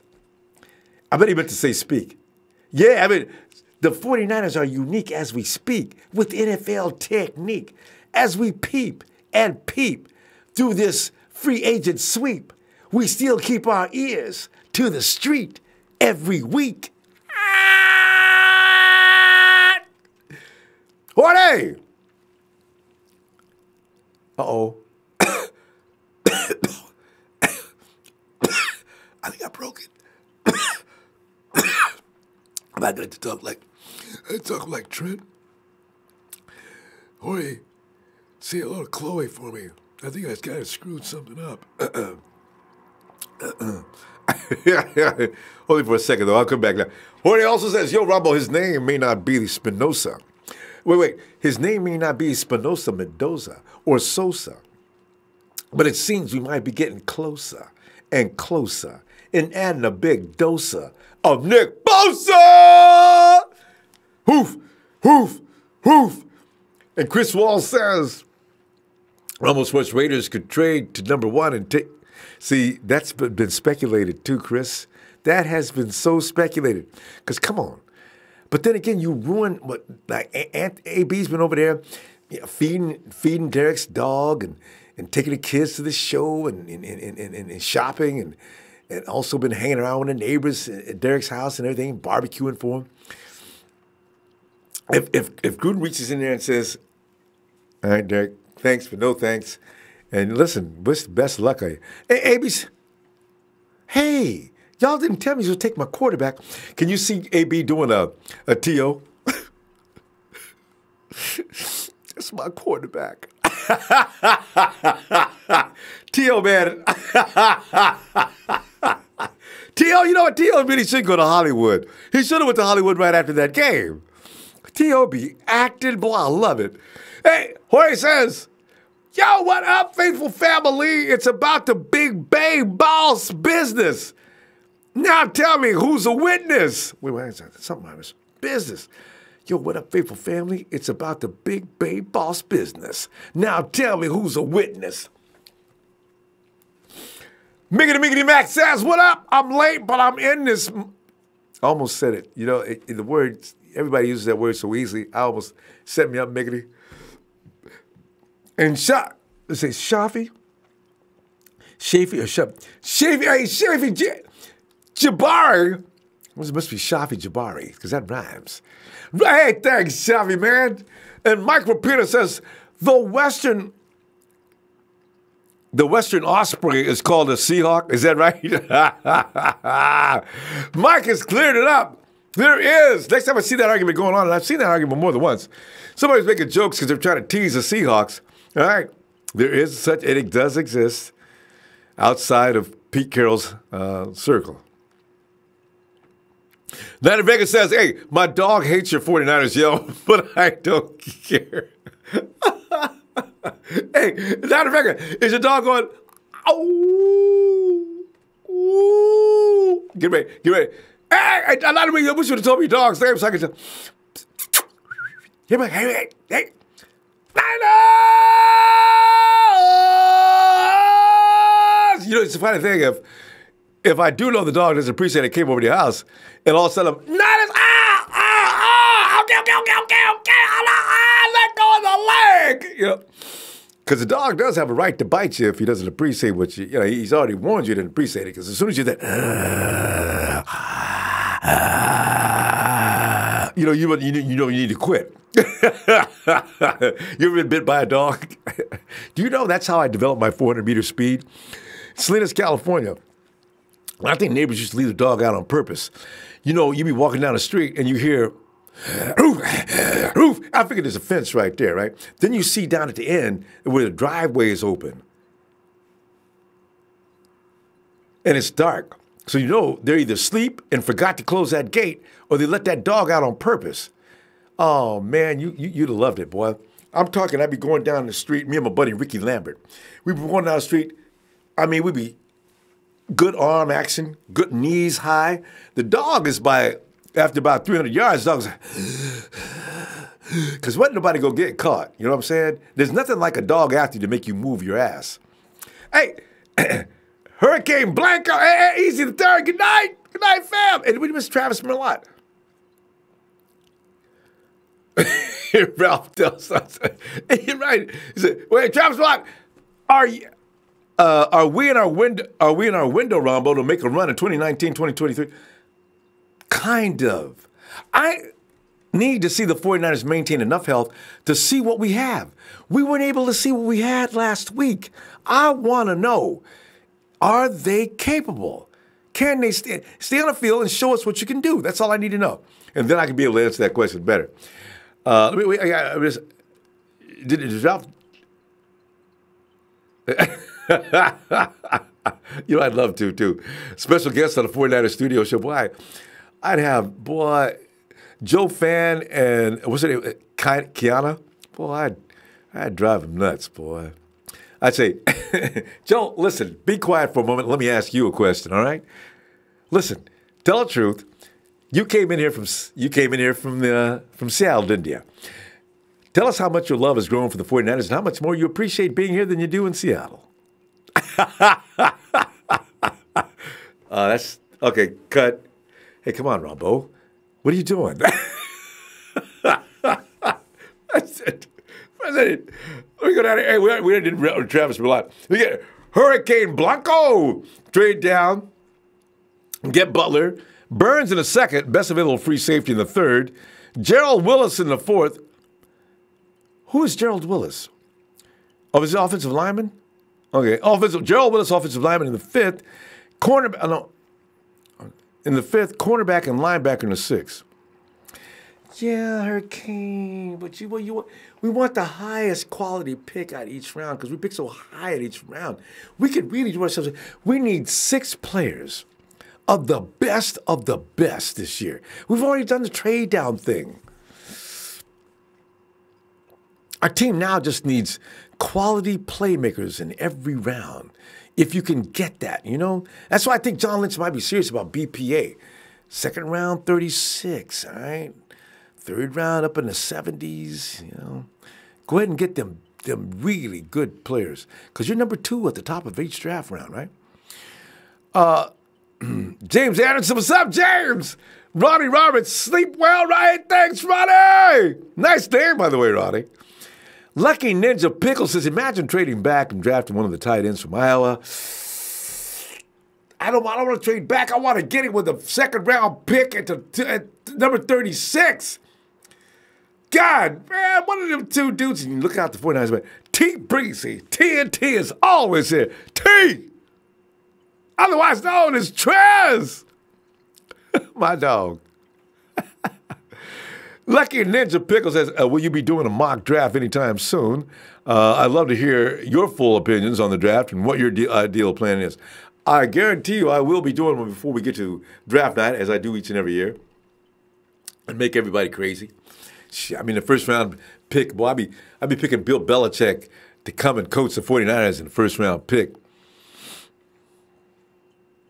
No, you know I'm going to have him be the head coach. I'm going to make Kyle be his OC. Belichick, Shanahan. And, you know, even Kyle said it. He says, I don't want to switch my people, but we're always looking to get better. Let's say if Bill Belichick is available, I'd have to think about that seriously. No, you wouldn't, Kyle. I'll be with Trez and them then, boy. If Bill Belichick wants to come in and be your DC, I don't hesitate. I say, is Bill's on the phone? Are you serious? Yeah, give me 1 second. Hey, have Robert sell it. Yeah, have Robert tell him to get up here quick. I'll take care of that in a few minutes, and we'll go over everything we need to get over. You want us to send a plane out there to get you? You know, Belichick is scary, man. Here's a dude that every year takes everybody's best offensive player away. How the hell do you do that? And I'm talking any and every team they play. Whoever the best dude, the baddest dude on the team. I mean, this could be the baddest dude not only on the team this year, but one of the baddest dudes in the NFL for the last 5 years. When Belichick plays him, he becomes nothing. The dude acts like they took Tyreek Hill out the game in Kansas City. What'd the Rams do offensively? They didn't do a dang thing, did they?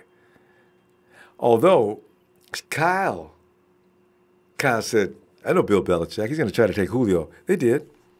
Kyle used everybody else on the team not named Julio and beat a fit on Bill Belichick's defense. Belichick's been impressed with him ever since. Boy, look what he did. I got respect for him. Robert Kraft. Bill, you got to get rid of Jimmie Ward. What? No, I'm getting rid of Tom. Bill, did you hear me? Yeah. You're getting rid of Tom's not going anywhere. All right. I'm going to put him in a position where he can come back and get us. You know what? There was something to that. Remember the conspiracy theory that a lot of 49er fans or some other people were, as a matter of fact, Belichick's going to tear that team up from the inside out, and then he's going to fire himself after he gets through destroying that team. So he sent Jimmy G to us in the first place. Meanwhile, Tom's probably going to play until he's 50. Man. Where was that? Oh, yeah. Jim Turner, hey. the dog is a Rams fan's dog name was probably Golf. Hey, you know what? I don't want to tell you my 40 time. Yeah, I was a momentum runner that was good after 40 yards. Cornerback, I had a pretty good idea what was happening, coming out, and I had good anticipation of the guys coming down the field. But I was around a 4.6 on a good day. I was always bothered by, we had a couple of guys who do 4.4 on our team, and they used to laugh at me. But I said, you know what? 200 meters, 400 meters, I will get you a little butt. All right, let's go. Because I little quick guys, man. They used to always make me crazy. Tino for tossing. Hey! Bing! Ronbo! What's up, fam? Fam, man, I know you're tired of me clowning now. We'll quit clowning, let you go and get back into whatever else you was doing. Fam, appreciate you, man. You know how much Ronbo love you. Damn it, we'll see you Sunday. Don't forget to hit that like, please, on your way out. And we got the GM coming up on Sunday. And, of course, we'll get together afterward and talk 49ers football. Wait a minute, let me say it right. We will talk. Hold the dog. Don't let me get away because I want to hear this. Niners!